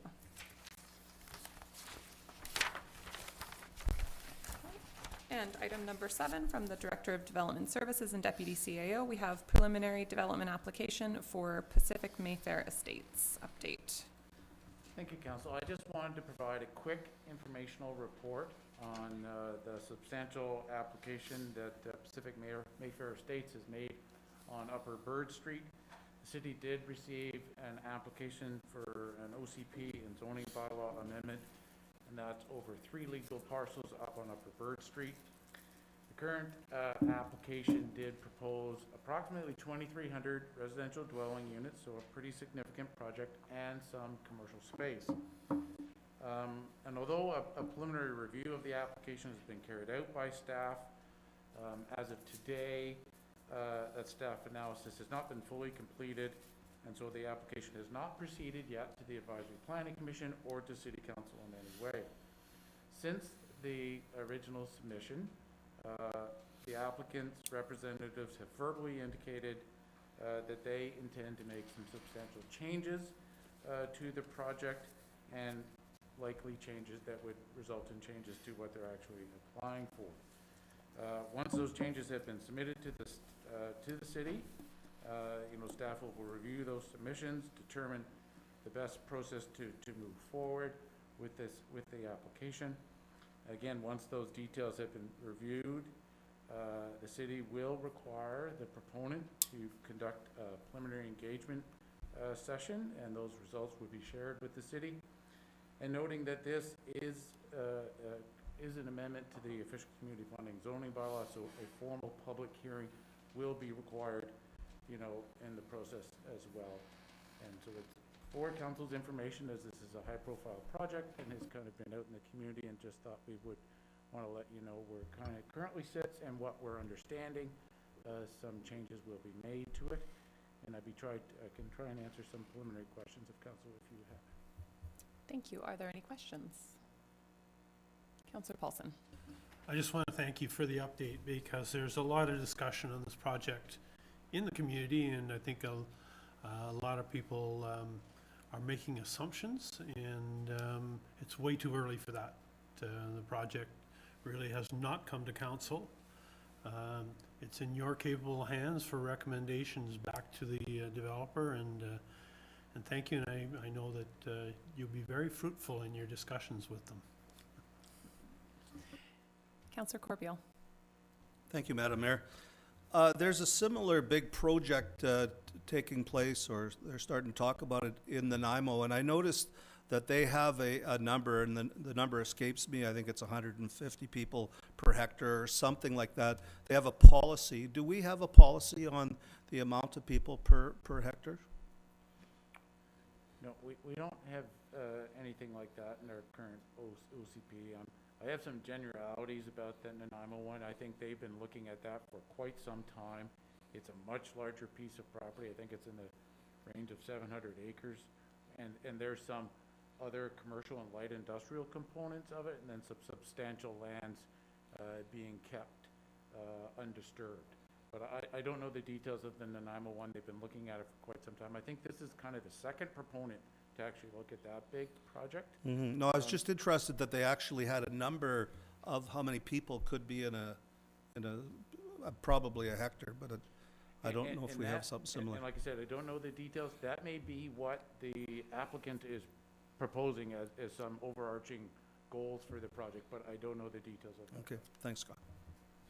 Thank you. Any other questions? Okay, could you just clarify process for when a developer indicates that they are going to make, verbally, that they're going to make changes to their application? Do we then just pause and wait for those? I'm just wondering if we will be proceeding with this at all, or if we're really just waiting on the developer at this point. We would certainly make a bit of a pause, although, if we haven't heard anything from them in some time, we would engage with them again and say, like, what's your intent, what's your timeline on doing this? They have reached out to staff to say, nope, this is what we're intending to do, and they're looking to do it relatively soon in the new year, to the best of my understanding. Okay, thank you very much. So this report is just for information, so unless there's any other questions, we can move on. Okay, thank you for the update. We'll move on to item number 8 from the development planner. We have development variance permit number 108 and development permit number 21-14. Great. Thank you, Madam Mayor. So the city has received a development variance permit application and a development permit application for a property down at 3170 Kingsway, 3170 First Avenue, but it also includes a number of adjacent properties that will be consolidated into one. And this, of course, is the Alberni Power and Marine development. As you can see, this is the building at the corner of Kingsway and First. And on the lower photo, those two buildings aren't there anymore, but that's where they're proposing to do their development. Here is a map view, and the two properties, they're sort of highlighted in a red box. That's where they intend to build an addition onto their existing building, and it's a commercial building.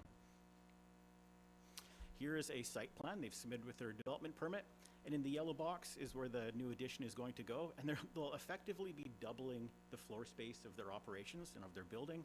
There'll be 5 new service bays, some offices, some storage areas, and a giant boat showroom to complement their existing boat showroom. And they've also redesigned the parking lot as well to accommodate parking on-site to go with their new development, as well as they're going to really improve the street corner at Kingsway and First with some landscaping, some decorative fencing, and general improvements to the site. And to do this, they've also requested some variances. They're looking to increase the maximum height of the building by 1.2 meters. That's an increase from 10 meters to 11.2 meters. And they're looking to reduce the required amount of parking by 10 spaces from 43 down to 33. And for a bit of a background on this one, the original development permit was issued in 2010. That's for the existing development. And at that time, similar variances were also approved for building height and parking. And a lot of this has to do with the site itself, especially when it comes to the building height. As you know, the site has a lot of topography, but the building is meant to more or less match the existing structure. And you can see a bit of the difference in elevation there. So while it is a big building and it's quite tall, when you get up to First Avenue, it still only appears as a 1-story building. It has to do with the terrain of the site. There'll be some access off the laneway and some staff parking, but again, the new addition matches the existing building. And even though they're asking for a reduction of those 10 parking spaces, they have created space for 33 parking stalls on the site, including a few new spaces off the laneway. And the reason why our zoning bylaw says they need 43 spaces is because our calculation largely depends on floor space. And they're proposing to have 2 large boat showrooms, so you all have all this floor space and not necessarily that demand for parking. So the reduced on-site parking, the 33 spaces will be sufficient for their 10 employees and any customers that might come. And the building height on First Avenue will match the existing building. And because it appears as a single story, it'll have no significant impact on views in the area. With this application, of course, the development variance permit does need to be approved before the development permit. And if the DP is approved, or the DVP is approved, the DP will then meet the requirements of the zoning bylaw, and the development will also meet the requirements of the design guidelines in the OCP. Staff's recommendation is that both the development variance permit and development permit be approved. And that's my presentation. I'm happy to answer any questions you may have. Thank you very much. Are there any questions? Councillor Washington. Thank you, Madam Mayor. Looking at your drawings, I guess that gets rid of a couple of buildings. I'm thinking one was the old Alberni hardware, if you're that old, and then the one adjacent to that. So those are quite old buildings that will be out of the way and new and shiny. They're gone. Okay. Thank you. Thank you. Councillor Solda. I think it's going to be a great addition to that area, and the first building is amazing, so I think it's great. Thank you. Councillor Poon. Thank you. Just wanted to say that I'm so pleased that people are investing in Uptown, and it'll be a great addition. Thank you. Thank you. Any additional comments? Councillor Poon, would you like to read the motions? I'd be pleased to. I'll move that council authorize the issuance of development variance permit number 108, and that the Director of Corporate Services be authorized to sign the permit granting the following variances to the zoning bylaw at 3170, 3146, 3134 First Avenue, and 3197 Kingsway Avenue. A. Vary section 7.9 required amount of parking to permit a reduction from 43 spaces to 33 spaces for a total reduction of 10 spaces. B. Vary section 5.20 11.2 site development regulations to permit an increase to the maximum height of a principal building from 10 meters to 11.2 meters for an increase of 1.2 meters. Thank you. Is there a seconder? Seconded by Councillor Washington. Any comments? Seeing none, all in favor? Carried. And if you want to continue with the next one. Yes. I'll move that council authorize the issuance of development permit number 21-14 and that the Director of Corporate Services be authorized to sign the permit, including the development plans as shown on Schedule B, A through H, prepared by OCA Architecture Incorporated, issued for Alberni Power and Marine, and dated November 2nd, 2021, subject to the City of Port Alberni receiving the required landscaping security. Thank you. Seconded by Councillor Corbeil. Any final comments on this piece? Seeing none, all in favor? Carried. None opposed. Thank you. Move on to bylaws, and item number 1 from the development planner, we have development application and proposed official community plan and zoning bylaw amendments for 4440 Vimy Street. Hey, thank you. Good afternoon. So, sorry.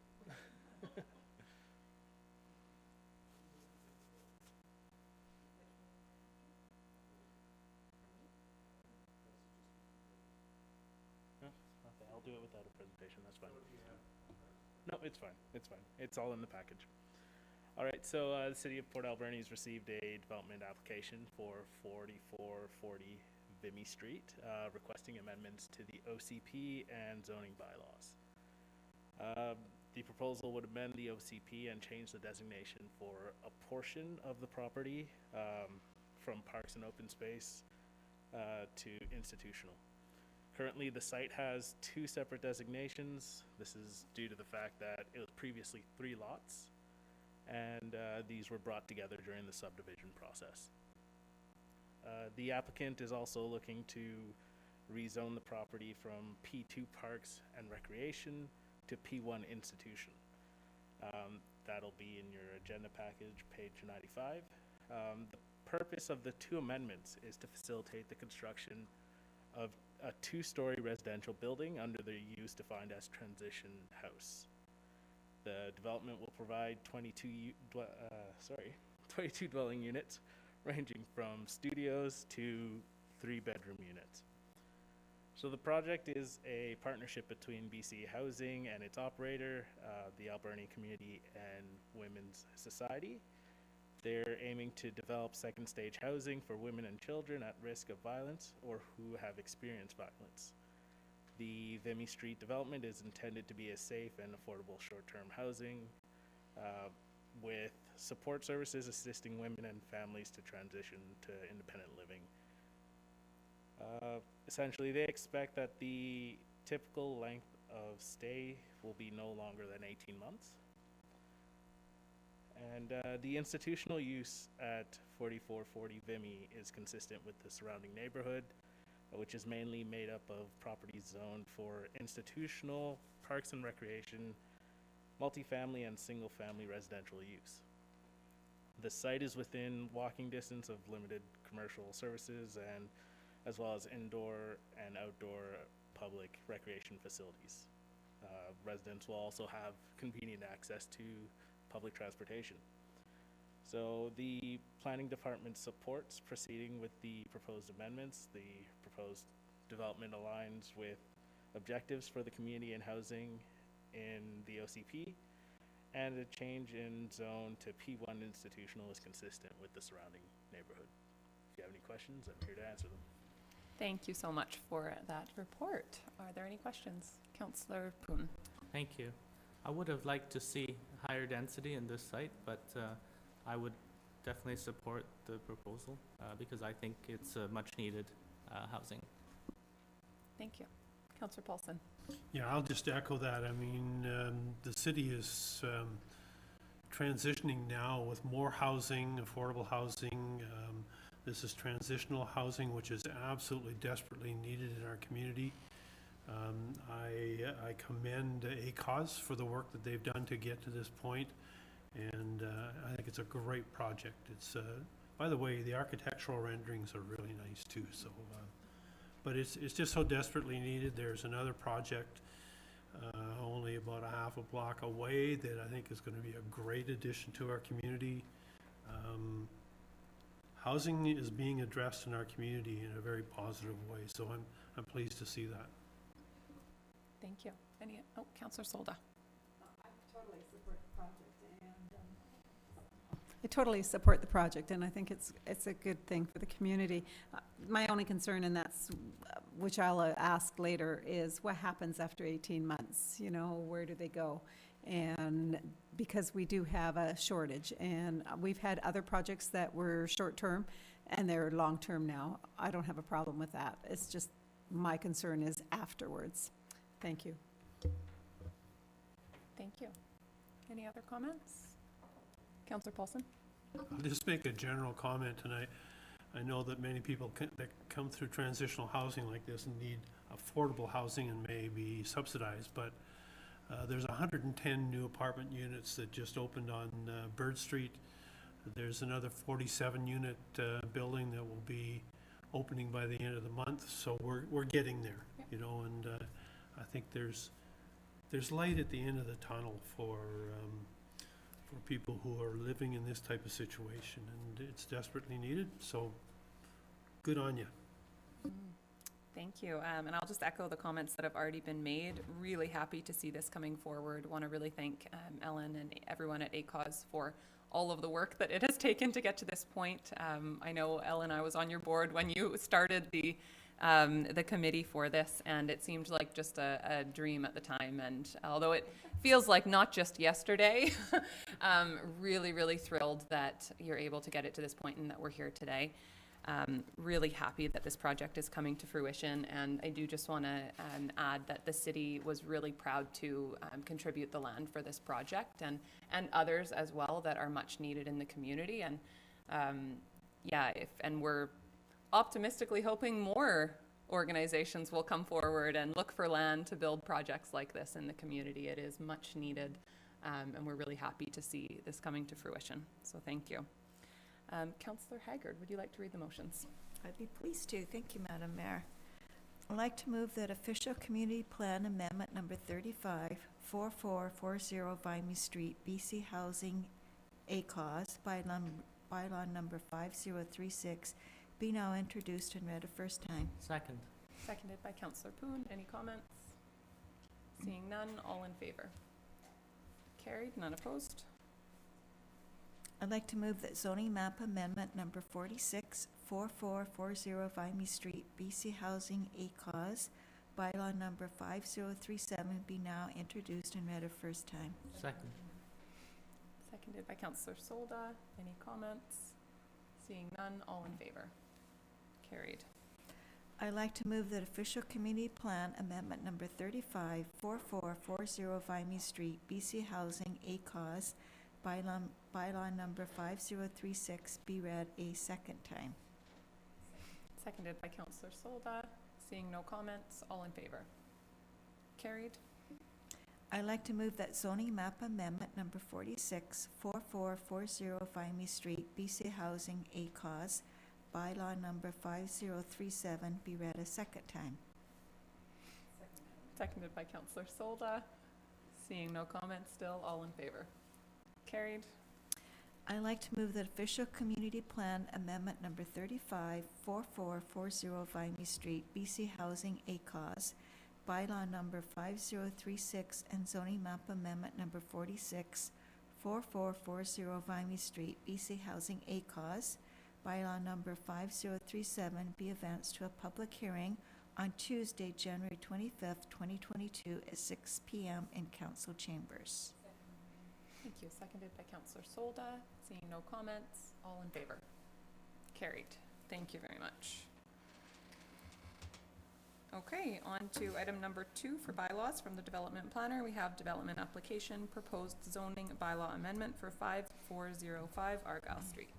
Thank you. Thank you, Madam Mayor. So again, for your consideration today is a zoning bylaw amendment for 5405 Argyle Street. This is down at Harbor Key, down at the corner of Bird Avenue and Argyle Street. And it is right here on the map, as you can see. And it's this building, though this is obviously an older picture from about 2015, but that's the location of the building that's since been renovated. And the owner, Bobby Tour, has submitted an application requesting that additional site-specific uses be permitted at the property. And he's requesting that office be added as a principal use, that residential above commercial be added as an accessory use, and that specific personal services, and these are barber, beauty shop, salon, and spa, be enabled at the property. Here you can see a map. The property is zoned W1, waterfront commercial, and we're talking about the portion of this property that's facing Argyle Street. It is split zoned, so at the rear of the property there's another structure that's zoned waterfront industrial, but we're just dealing with this portion that's zoned to W1. And as you can see, all of the properties to the west of Harbor Road are zoned either W1 or W2. And we're looking at, you can see a bit of a red dashed box, that's this property, which is zoned W1. But it's important just to note that how all the properties are zoned this way along the waterfront, either W1 or W2. And the background on this application is that in 2018, council approved a temporary use permit for offices at the property, and this allowed the applicant to basically lease out 3 units for offices. That temporary use permit has since expired, and now they've applied to rezone the property to make that office use permanent. Plus they're requesting a few additional uses. This would permit all commercial units in the building to be leased out as offices, whereas currently that's not permitted since the temporary use permit has expired. And when we analyze this application, it's what we look at really is that why was the Harbor Key area created? And it was really created by the city of Port Alberni as a waterfront attraction for tourists. And it was also created as a community destination and amenity for residents. And it was created to provide land for marine commercial uses. And the W1 zone specifically, which is the applicant is asking to amend, was created to maintain those specific land uses at Harbor Key. And it intentionally limits the number of uses you can do on the waterfront to create that destination for the community. And this was formed sort of starting with the old 1983 plan for the waterfront down at Harbor Key, and addressed again through the 1991 Shoreline Master Plan, and then the 1999/2000 Shoreline Master Plan review, which really sets out the vision for those land uses in the W1 zone. So when we look at the request for office as a principal use, we mean that currently offices are only an accessory use, which means they can just be sort of, say you had a retail store, you could have an office in the back to run your business. This would allow all the units to be leased as offices, effectively enabling the creation potentially of an office building down at Harbor Key. But an office building or office as a principal use doesn't align with the intent of that W1 zone, and it doesn't align with the OCP policy goals for the Harbor Key area or that Shoreline Master Plan. And when we talk about the waterfront in our policy as that attraction, that destination, offices generally do not attract visitors in that way, and offices are already permitted in most commercial areas in Port Alberni, so it becomes a question of is this a place for offices as well? The residential above commercial as an accessory use in the W1 zone, it is actually supported by the OCP, and there are mixed-use buildings already permitted on Argyle Street, plus it's an additional dwelling unit for the community. There is already a full second-story apartment in this building that already exists and is sitting unused. This would enable that suite to be legal. However, it may impact street parking at Harbor Key because there's no room on the property for a parking stall, so the resident would be parking on the street. The request for a barber, beauty shop, salon, and spa, this does align with the intent of the W1 zone, and it aligns with the policy that the city has for supporting Harbor Key as an attraction for visitors and residents. And this style of business and commercial use is really effective in these areas when it's combined with a retail storefront that might allow people to come and visit and browse and buy things. The Advisory Planning Commission reviewed the application on September 29th, and they recommended that the residential above commercial, the barber, beauty shop, salon, and spa be added to the W1 zone, but they recommended against office being permitted as a principal use. They also recommended that the owner enter into a parking agreement with the city prior to final adoption to manage that on-street parking if it's approved. So in conclusion, staff do support those uses highlighted in green, but we don't support office as a principal use. However, it is really an opportunity, as we recognize in principle that it's been a really long time since the city looked at the land use down at Harbor Key. And we've just initiated the OCP review process, and that is an ideal time to start looking at these broader issues of the waterfront if council wishes. But our recommended at this time is that council not provide first reading to the amending bylaw and request the applicant revise their application to remove that request for office as a principal use, and then direct staff to bring the application forward once revised. And I'd be happy to answer any questions you may have about this application. Thank you very much for your work on this. Councillor Solda. Yeah. In the past, we've had, when the residents were up above, we've had so many applicants come in, or applications come in saying, hey, we want a my parking only sign type of thing, and because of the lack of parking for residents. And that's a concern for me, because that's going to change that whole thing. It could be no parking one day in that area. So then what? Where are they going to park, you know? So I have no problem with the residents' part, and I agree with you, regarding the offices and stuff. I believe Port Boathouse has offices upstairs already, I think. Which one, sorry? Port Boathouse, do they have offices upstairs? I'm not Or is certain. that for their own use? Okay. For their own use. Their own use, okay. So my concern is the residential parking, big time. And with the OCP plan just around the corner, I think that we need to look at the whole picture, not just one business. And it's nothing to do, I have concerns because we want to do the OCP properly, not just piecemeal it, Madam Mayor. Thank you. Councillor Poon. Thank you. I think that we should definitely wait and include this within the OCP process. Thank you. Other comments? Councillor Washington. Thank you, Madam Mayor. I too have to agree with the APC's recommendation that an office is hardly an attraction to our Granville Island, for lack of better words. So I think we could find something much better down there to attract tourists. Thank you. Councillor Haggard. Thank you, Madam Mayor. I think when the last council okayed this temporary use permit to have offices, times are very different then, and it was difficult for the owner of the building to rent out the space. But I think times are different now. Space is in demand. New businesses are moving to our community. So I think the applicant will be able to rent out the space without an issue. I'm in support of the residential above commercial. That really fits in with our with the area and what we're trying to do with the space, as long as the whoever decides to live there, that they know that they don't have their own parking spot, because the parking spots are just in demand, and that could change in the next few years. So I will support your recommendation. Thank you. And I'll just echo the comments that have already been made.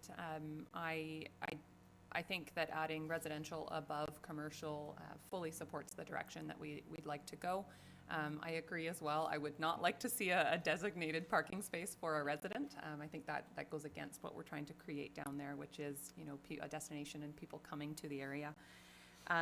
And I think that office use is likely not a fit down there. I do think as well that, you know, we might hear during our OCP process that people would like to see OCP or would like to see office space down there. And if that is the case, then that could address this application. But I think given the current direction that we're trying to go, that's likely not something that I would support, certainly outside of the OCP process telling us that that's what they want. So I'm hearing that the motion written B is likely the direction that council wants to go, which is to direct staff to work with the applicant to revise the application and bring it back to council for consideration. Okay, would somebody like to make that motion? Councillor Paulson. I'd like to move, excuse me, that City Council request the applicant revise the development application, proposed zoning bylaw amendment for 5405 Argyle Street according to the recommendation of staff, and direct staff to bring forward the application for council's consideration once it's revised. Second. Seconded by Councillor Solda. Any final comments? Seeing none. Oh, sorry. Councillor Just Paulson. one comment, and I really, really hope for the greatest success for the proponent in this building. And I actually worked in a business in that building for 10 or 12 or 15 years. And it doesn't have a great history of success for businesses, and there's reasons for that. But if we can be of some support to somebody that has a good business plan and a good business for this area, I hope them all the luck, and I fully support it. So that's from personal experience. Thank you. And I'll just add that the new business down there on the corner is amazing, and everybody should check it out. We're proud to have it in the community. Okay, with that, on the motion, all in favor? Carried. Thank you. And item number 3 from the Director of Finance, we have City of Port Alberni Financial Plan Amendment, Bylaw number 5023-1, and this is just final reading. Are there any questions from council? Seeing none, you can sit. Thank you, Andrew. Councillor Corbeil, would you like to read this one? Thank you, Madam Mayor. I'd like to move that the City of Port Alberni Financial Plan Amendment Bylaw number 5023-1 be now finally adopted, signed by the Mayor and Corporate Officer, and numbered 5023-1. Second. Thank you. Seconded by Councillor Poon. Any comments? Seeing none, all in favor? Carried. Okay, there's no correspondence for action today, no proclamations, so on to correspondence for information. Thank you, Madam Mayor. So there are items before council is correspondence from Leslie Wallerius as it relates to Connect the Keys and SOMAS lands. We have communications from the City of Pitt Meadows, almost said Port Alberni, regarding unfair taxation benefiting railway and industrial operations. Communications from UBCM as a result of one of City of Port Alberni's resolutions that was submitted at the last AVICC in response to extending the life of fire apparatus. We have minutes from the Advisory Traffic Committee, from Museum and Heritage Commission. We have communications from the Forest Enhancement Society of BC, just speaking to their accomplishments for 2021. Correspondence from Randy Fraser regarding city trail and path maintenance. And finally, communication from Vancouver Island Crisis Society, and they're just looking to the province to pause on putting their request for services to an RFP until they've had an opportunity to liaison with the current operators of the system. Okay, thank you. Any items councillors would like to speak to? Councillor Paulson. Thank you, Madam Mayor, and I'll kind of work through Council Corbeil on this one. This is the firefighters extending the life of fire apparatus thing, and I know that you were pushing on this one. And the letter frustrates me a little bit from the insurance people, and they basically have pushed it off onto somebody else. So I just want to make sure that this resolution doesn't lose its push, and that it actually does get forward to the firefighters and underwriters, FUS, whatever that stands for. Just want to make sure that it doesn't get lost in the shuffle, and I just found that letter a little frustrating, as usual, but thanks. Thank you. And, you know, just on that, because this was a UBCM resolution, we should keep in mind that Director Penny Cote is, I think, first Vice President of UBCM. Yeah. So we should certainly feel we should use that when we need to, and reach out to Penny and ask her, you know, for a status update or to advocate for these things as well. She's a great asset for the community. Okay, Councillor Corbeil. Thank you, Madam Mayor, and thank you, Councillor Paulson, for bringing that up. I'm very confused by their answer here. It's the insurance industry of Canada, but they have no requirement for this 20-year lifespan of fire equipment, yet they go on to say that some of their members do. I would like to, ask them for some clarity on that, because I don't fully grasp their answer to us. Let's phone them tomorrow. Yeah. Thank you. Any other items councillors would like to speak to? Councillor Paulson. Just a letter G from Randy Fraser, and just want to make sure that letter gets referred to Parks and Rec for their input and for their consideration. Thank you. Okay, seeing no other hands, I will move receipt of the correspondence for information. Second. Seconded by Councillor Poon. All in favor? Carried. Thank you. And item K, report from in camera, we have from the Director of Corporate Services, a Supportive Housing Task Force. We have a verbal report. Thank you, Madam Mayor. Just to expand, Council considered establishing a supportive housing task force at a closed meeting, subject to partners stepping up and joining City of Port Alberni Council. And the letters are included in the agenda package for public consumption. And it was looking to have Shuswap First Nation, Hupachesit First Nation, Nuchelith Tribal Council, and the Port Alberni Friendship Center join council in addressing the situation on 4th Avenue. Thank you. And I will just add for context that this is specifically intended to look at the out-of-compliance trailers on 4th Avenue, and I think it's important to note that there's not actual housing providers included in this initial group, and the intent is that we wouldn't predetermine which possible providers we may be asking for assistance, but rather bring the group together and then have that conversation as a group. Okay. Any questions or comments from council on this? Seeing none, we'll move on. L, council reports. Any items councillors would like to highlight from their reports? Councillor Haggard. Thank you, Madam Mayor.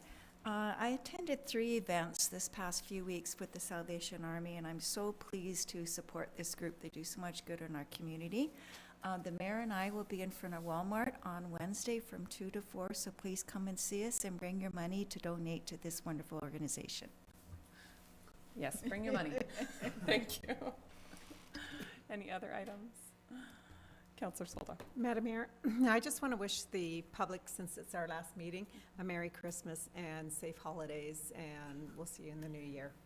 Thank you. Thank you. Councillor Paulson. Oh, well, we're kind of straying off the.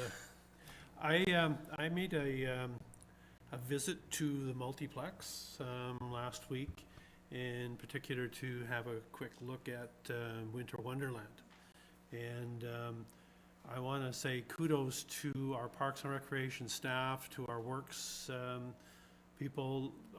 If you haven't been there to have a look, just drop by and have a peek one day. It is absolutely spectacular, and the work that people put into this is incredible. It's an incredible tradition in our community. I just can't say enough, and I got to single out Chrissy, because I think Chrissy O'Leary at our front desk there really, I think her checklist is probably a book long, and until they get checked off, she's like a little bulldog. She makes sure that it gets done, but I just drop by and say hello to Chrissy and the staff and have a peek, because it is absolutely spectacular. And if you don't skate, don't go out there, because you'll get hurt. Unless you got the skate aids. Madam Mayor. Thank you. I've seen you on the ice before. I won't go out there. Any other items from council? Councillor Poon. Thank you. I'll just highlight that I've placed the cannabis odor issue on AQC meeting agenda for next month. So excellent. Thank you. Hopefully we can get some more information on that Great. soon. Councillor Haggard. Speaking of Christmas events, I just want to encourage everyone to attend the Christmas Heritage Show at McLean Mill and the Festival of Trees. I took my 3 grandsons there, and we just had a wonderful time. Thank you. Wonderful. Okay, would somebody like to move receipt of council reports? Move receipt. Moved by Councillor Poon, seconded by Councillor Solda. All in favor? Carried. On to new business. Council, we have an item from Councillor Corbeil, and then I would like to also add, and my apologies for not doing it earlier, if council is supportive, an update on the Kingsway Hotel. Okay. Councillor Corbeil, you can go first. Thank you, Madam Mayor. I don't know if council has any business getting involved in private business, but I think maybe when that private business is Alberni Pacific Division, and they harvest timber off of public lands, we should have a say.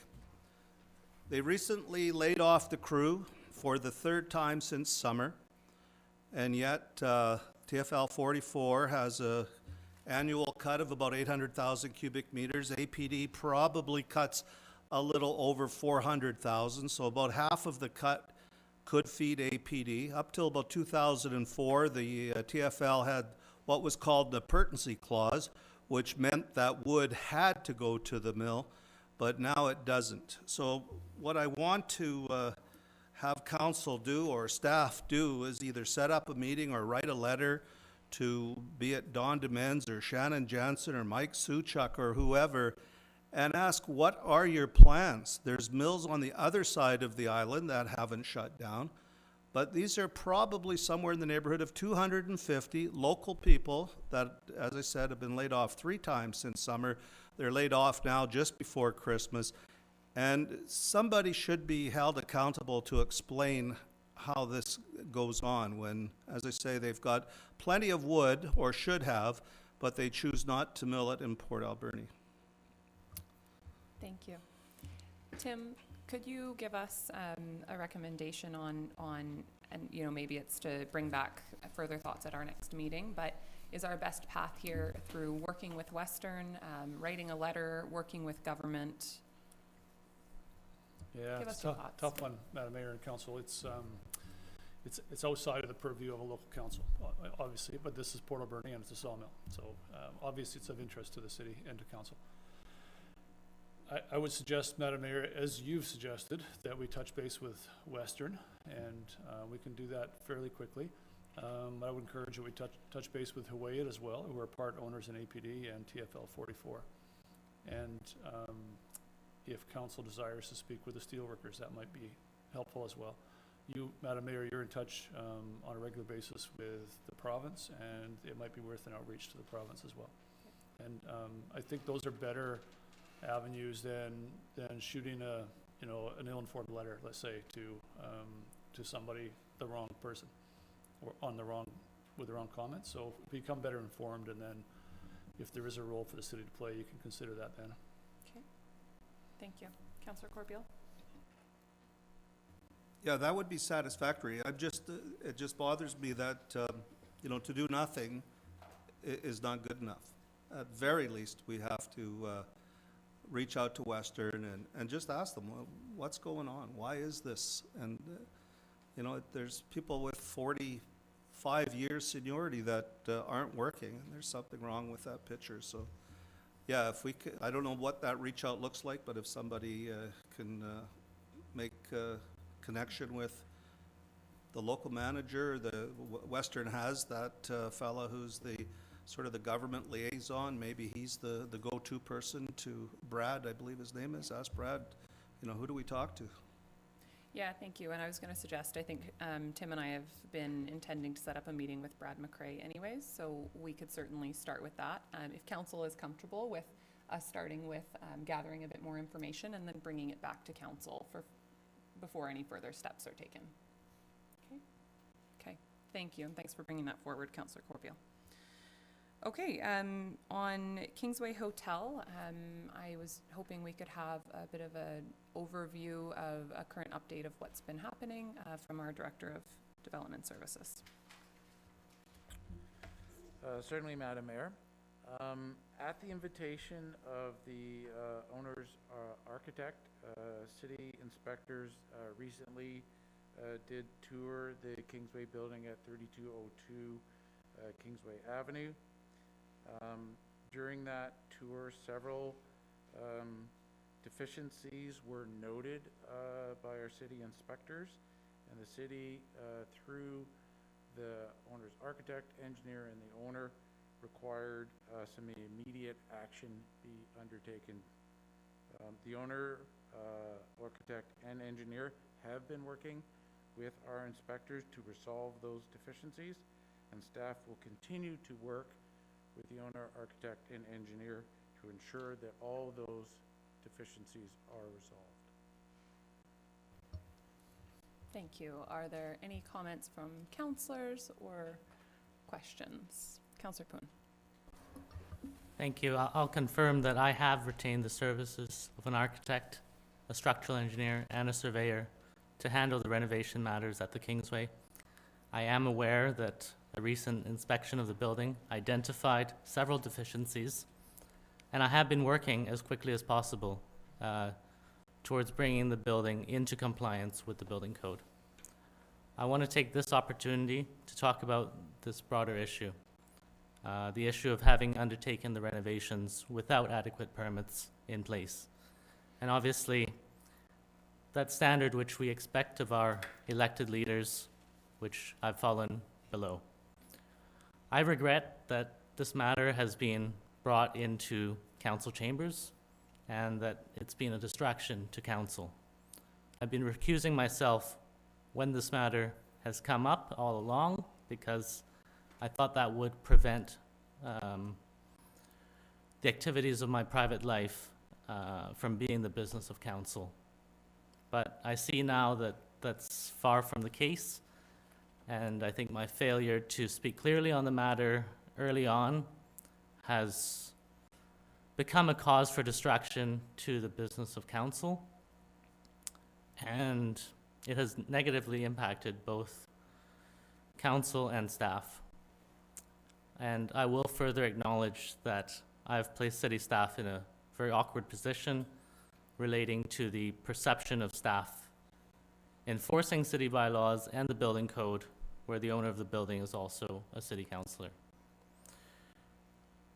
City staff have been professional in the conduct of their work in this difficult circumstance, and I commend them for that. My time serving as a city councillor has been rewarding, and I'm really proud of the work that we as a council have done together. I appreciate the trust that the community has given me. I am disappointed in myself if I have let the community down in that regard. And I vow to conduct myself going forward in a manner expected of a city council member. Madam Mayor, I offer my sincerest apologies to you, to members of council, to city staff, and our citizens. Thank you, Councillor Poon. Are there any comments from council? Councillor Solda. So I guess I will start. I've been in council for over 14 years, and I have learned, and even in a family business, as I grew up in a family business, I'm involved in a family business that's been in business since 1969. And the community elected me many years ago, and this term too. And this is not the first time. This is the second time something has happened. And I look at it, the community holds us on a platter, and sometimes it's the pits to be held on this platter and have a standard. They have you on a standard. It's not, it's what you wear. I remember saying this. People used to say, oh, I love what you're wearing, or your hair, or something. If I had something out of place, or I crossed my arms like this, I am now, and it's because I was cold in chambers, I was crossing my arms, they said, oh, you're not open for business. Or if I wasn't looking at the mayor, not this mayor, other mayors, they would say to me, you have no respect for your mayor. But it wasn't, because I was addressing the camera and the people that were in the audience, and I learned the hard way. And I went through, or there was one time, there was a speaker, I'm sorry, I just have to use all this stuff that happened to me. There was one time there was a speaker, and I kind of rolled my eyes. And wow, that was the biggest news in this community, that I rolled my eyes. You know, and it's not what you, and it's what you do, what you say in this community. You know, there's times that I go to a grocery store and my kids don't even want to be near me when they were little, because 4 hours later, I'm out of the grocery stores, and I bet everybody else could relate to this. And you want to hide, but you can't do that. You can't walk away. And I didn't want to walk away, let's just get that straight, because I wanted to engage and be part of that public and talk to them and help them. So you have to understand, anybody that takes this position as a counselor, you're up here. If you're in any organization and you're the president or whatever position, executive, you're up here. You know, you have to watch the P's and Q's. If I staggered down the street, oh, next thing I know, I'm probably drunk and it's probably across the greatest news alive, right, or something. And you have to understand, there's anybody that's going to run next term, you got to watch your P's and Q's and how you say and how you dress and what you do. And if it was the first time, I would understand. This is the second time. And community members came up and addressed it. And what did we do, you know? And that's hard, and it's hard on staff too. Thank you, Madam Mayor. Thank you. Councillor Paulson. Once again, Councillor Poon, I acknowledge your statement and your apology, but I do have to echo Councillor Solda's thoughts. If this was a regular citizen, there probably wouldn't be much discussion going on. But we as elected officials, whether it be the federal, provincial, or municipal level, are held to a higher standing. And I think probably what came back onto council, and in particular in light of the recent ones, is no matter what in the public, there could be a preconceived notion of wrongdoing through this whole thing, and that a councillor is receiving particularly preferential treatment. And we know that's not the case. I mean, I know you as a person, and I know that that's not the case, but the understanding is we are held to a higher standard. Things happen, but we have to make sure that we take care of council business and our own personal business, and make sure that it doesn't come back onto council, because this has been in front of council, in particular from a citizen in Port Alberni, for quite some time, and there's a perception from the rest of us in council that it's all taken care of, you know, like it was corrected, but I just don't want to editorialize too much, but there is that public perception, and it comes back on all of us because it comes through a council member, not just a member of the public, but a council member. And I feel unfortunate that the situation has happened this way, Councillor, but lessons learned, and we'll see what the future holds. Thank you. Did I sound like the old uncle there? Thank you. Councillor Haggard. Thank you.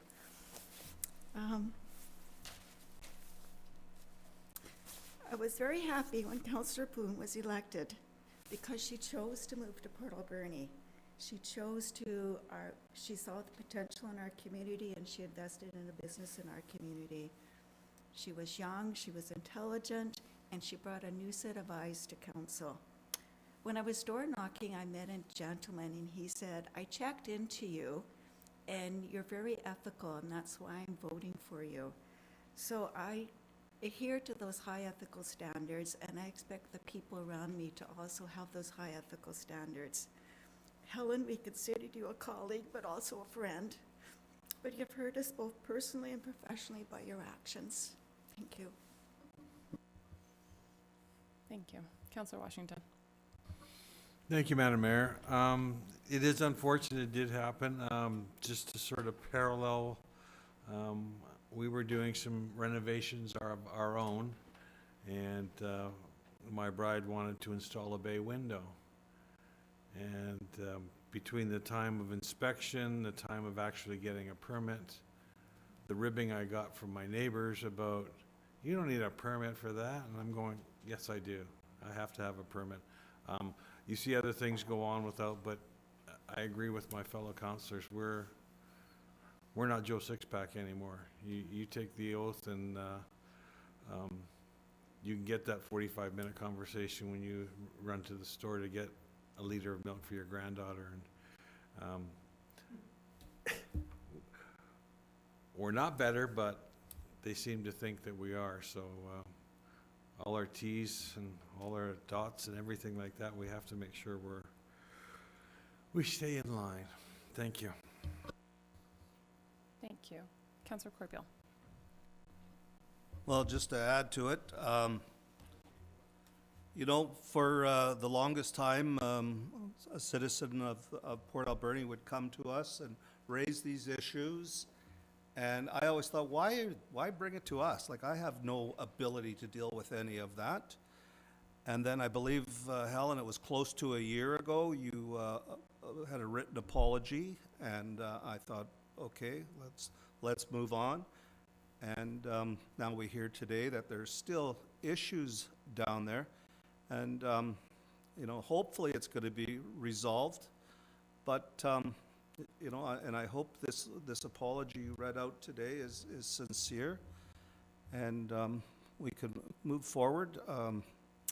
It really, I think, has shed a dark light on all of us. And you know, there was sort of this underlying, well, you know, a city councillor gets preferential treatment, which was not the case, but I think some of the public felt that was the issue. So yeah, again, I just hope that you know, this is a sincere apology, and you realize that it damaged not only council but friendships. So, thank you.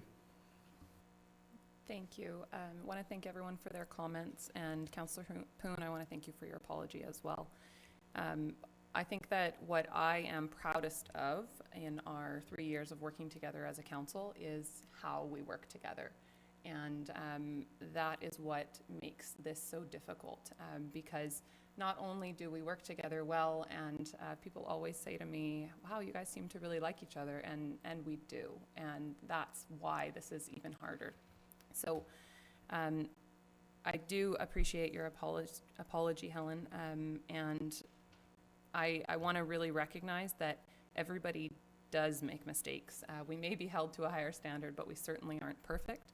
I think it's when those mistakes come around a second or a third time that it really causes challenge. And of course, in this case, I think that this issue has undermined the credibility of our entire council. It's been difficult for our entire council, and it has certainly undermined the credibility of our staff as well. So I appreciate the opportunity to speak about it at a public meeting, and I do hope that the issues that exist, especially any safety issues, if there are any, are able to be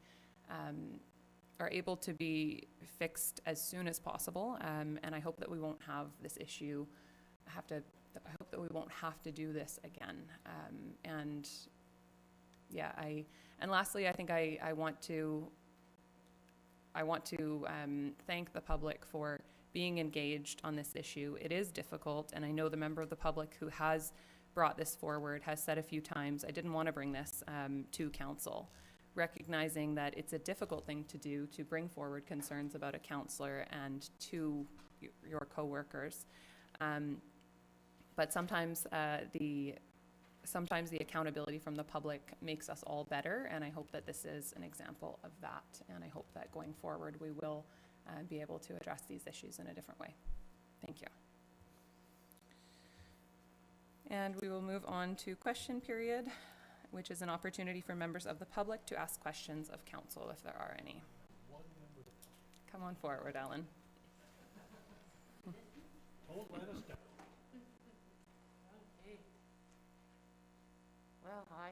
And I'm so excited every time I see real people in a room and real faces. It's just riveting. It's wonderful.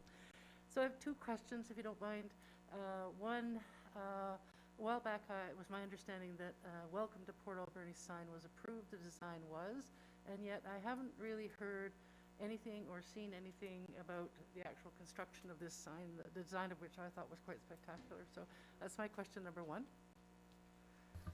Thank you so much for that question. We also think the design is fantastic. Council is committed to moving forward with that design. We are currently waiting on, I believe, an engineering and implementation plan, at which point if there's, and that will give us firmer costing as well, and talk about, you know, what is going to go around the sign additional to really make sure that it is something our community will be proud of. There may be additional budget required, we're not sure yet, but once we have those plans, we'll have a better idea, and we are committed to moving forward with it. Thank you. So the other question is kind of a, you know, just about this time of year, you're kind of accustomed to see me coming into the council chambers with cute little hats, right? Yellow, blue, whatever. And well, guess what? I don't have them this year. They haven't come to me yet, but I'm here to ask the question, is City Council going to participate in the coldest night of the year? So cnoy.org, super easy to sign up a team. It's the 26th of February this year, and I did give you hats last year, but you didn't enter a team. So you're in my bad books right now, just so you know. But I'm hopeful that that will change. I did a presentation to the regional district just last week, or was it? Yeah, last week. And I challenged the district to put in a team and to perhaps have a little bit of a competition with the city to see who could do the best. Failing everything, if you're not able to come forward and put in a team, please support somebody in the community who is participating. Ellen, I still wear my toque all the time. Colin wears his all the time. Colin wears it everywhere. I can't get him to stop wearing it. They're yellow this year. I just saw. Anyway, we have like 12 of them in our house from different years. So it says questions, so that's my question for council. Will you put a team in? And I'll leave that with you. Yeah, so thank you. Thank you very much. And I'm just going to speak on behalf of council that I'm sure we would be happy to put a team in. We need a team leader, so if one of you could volunteer. I'll drive the refreshment vehicle. I think we should volunteer Tim, actually. Tim, if you could coordinate us, that would be great. Thank you very much, Ellen. Okay, seeing no more questions. Do you have a question? I do not have a question, but I would like to move adjournment. But okay. While I move adjournment, I want to say Merry Christmas to you all, and I hope everybody has a good, healthy, safe Christmas, and have fun. Thank you. You can't move adjournment yet. You have to move to reconvene our in-camera meeting first. Sorry. I would like to move to reconvene our in-camera meeting. Madam Mayor, I stand justly chastised. I will second. All in favor? Carried. The rest of your comments are appreciated, though. Now would you like to move adjournment of our regular? Motion to adjourn. Second. Come on, Corbs. All in favor? Attaboy. Carried. Thank you very much. And we're just gonna stay here. Yeah, we're gonna stay right here. Yep, we're all set up and, yep. Once everybody, I wasn't.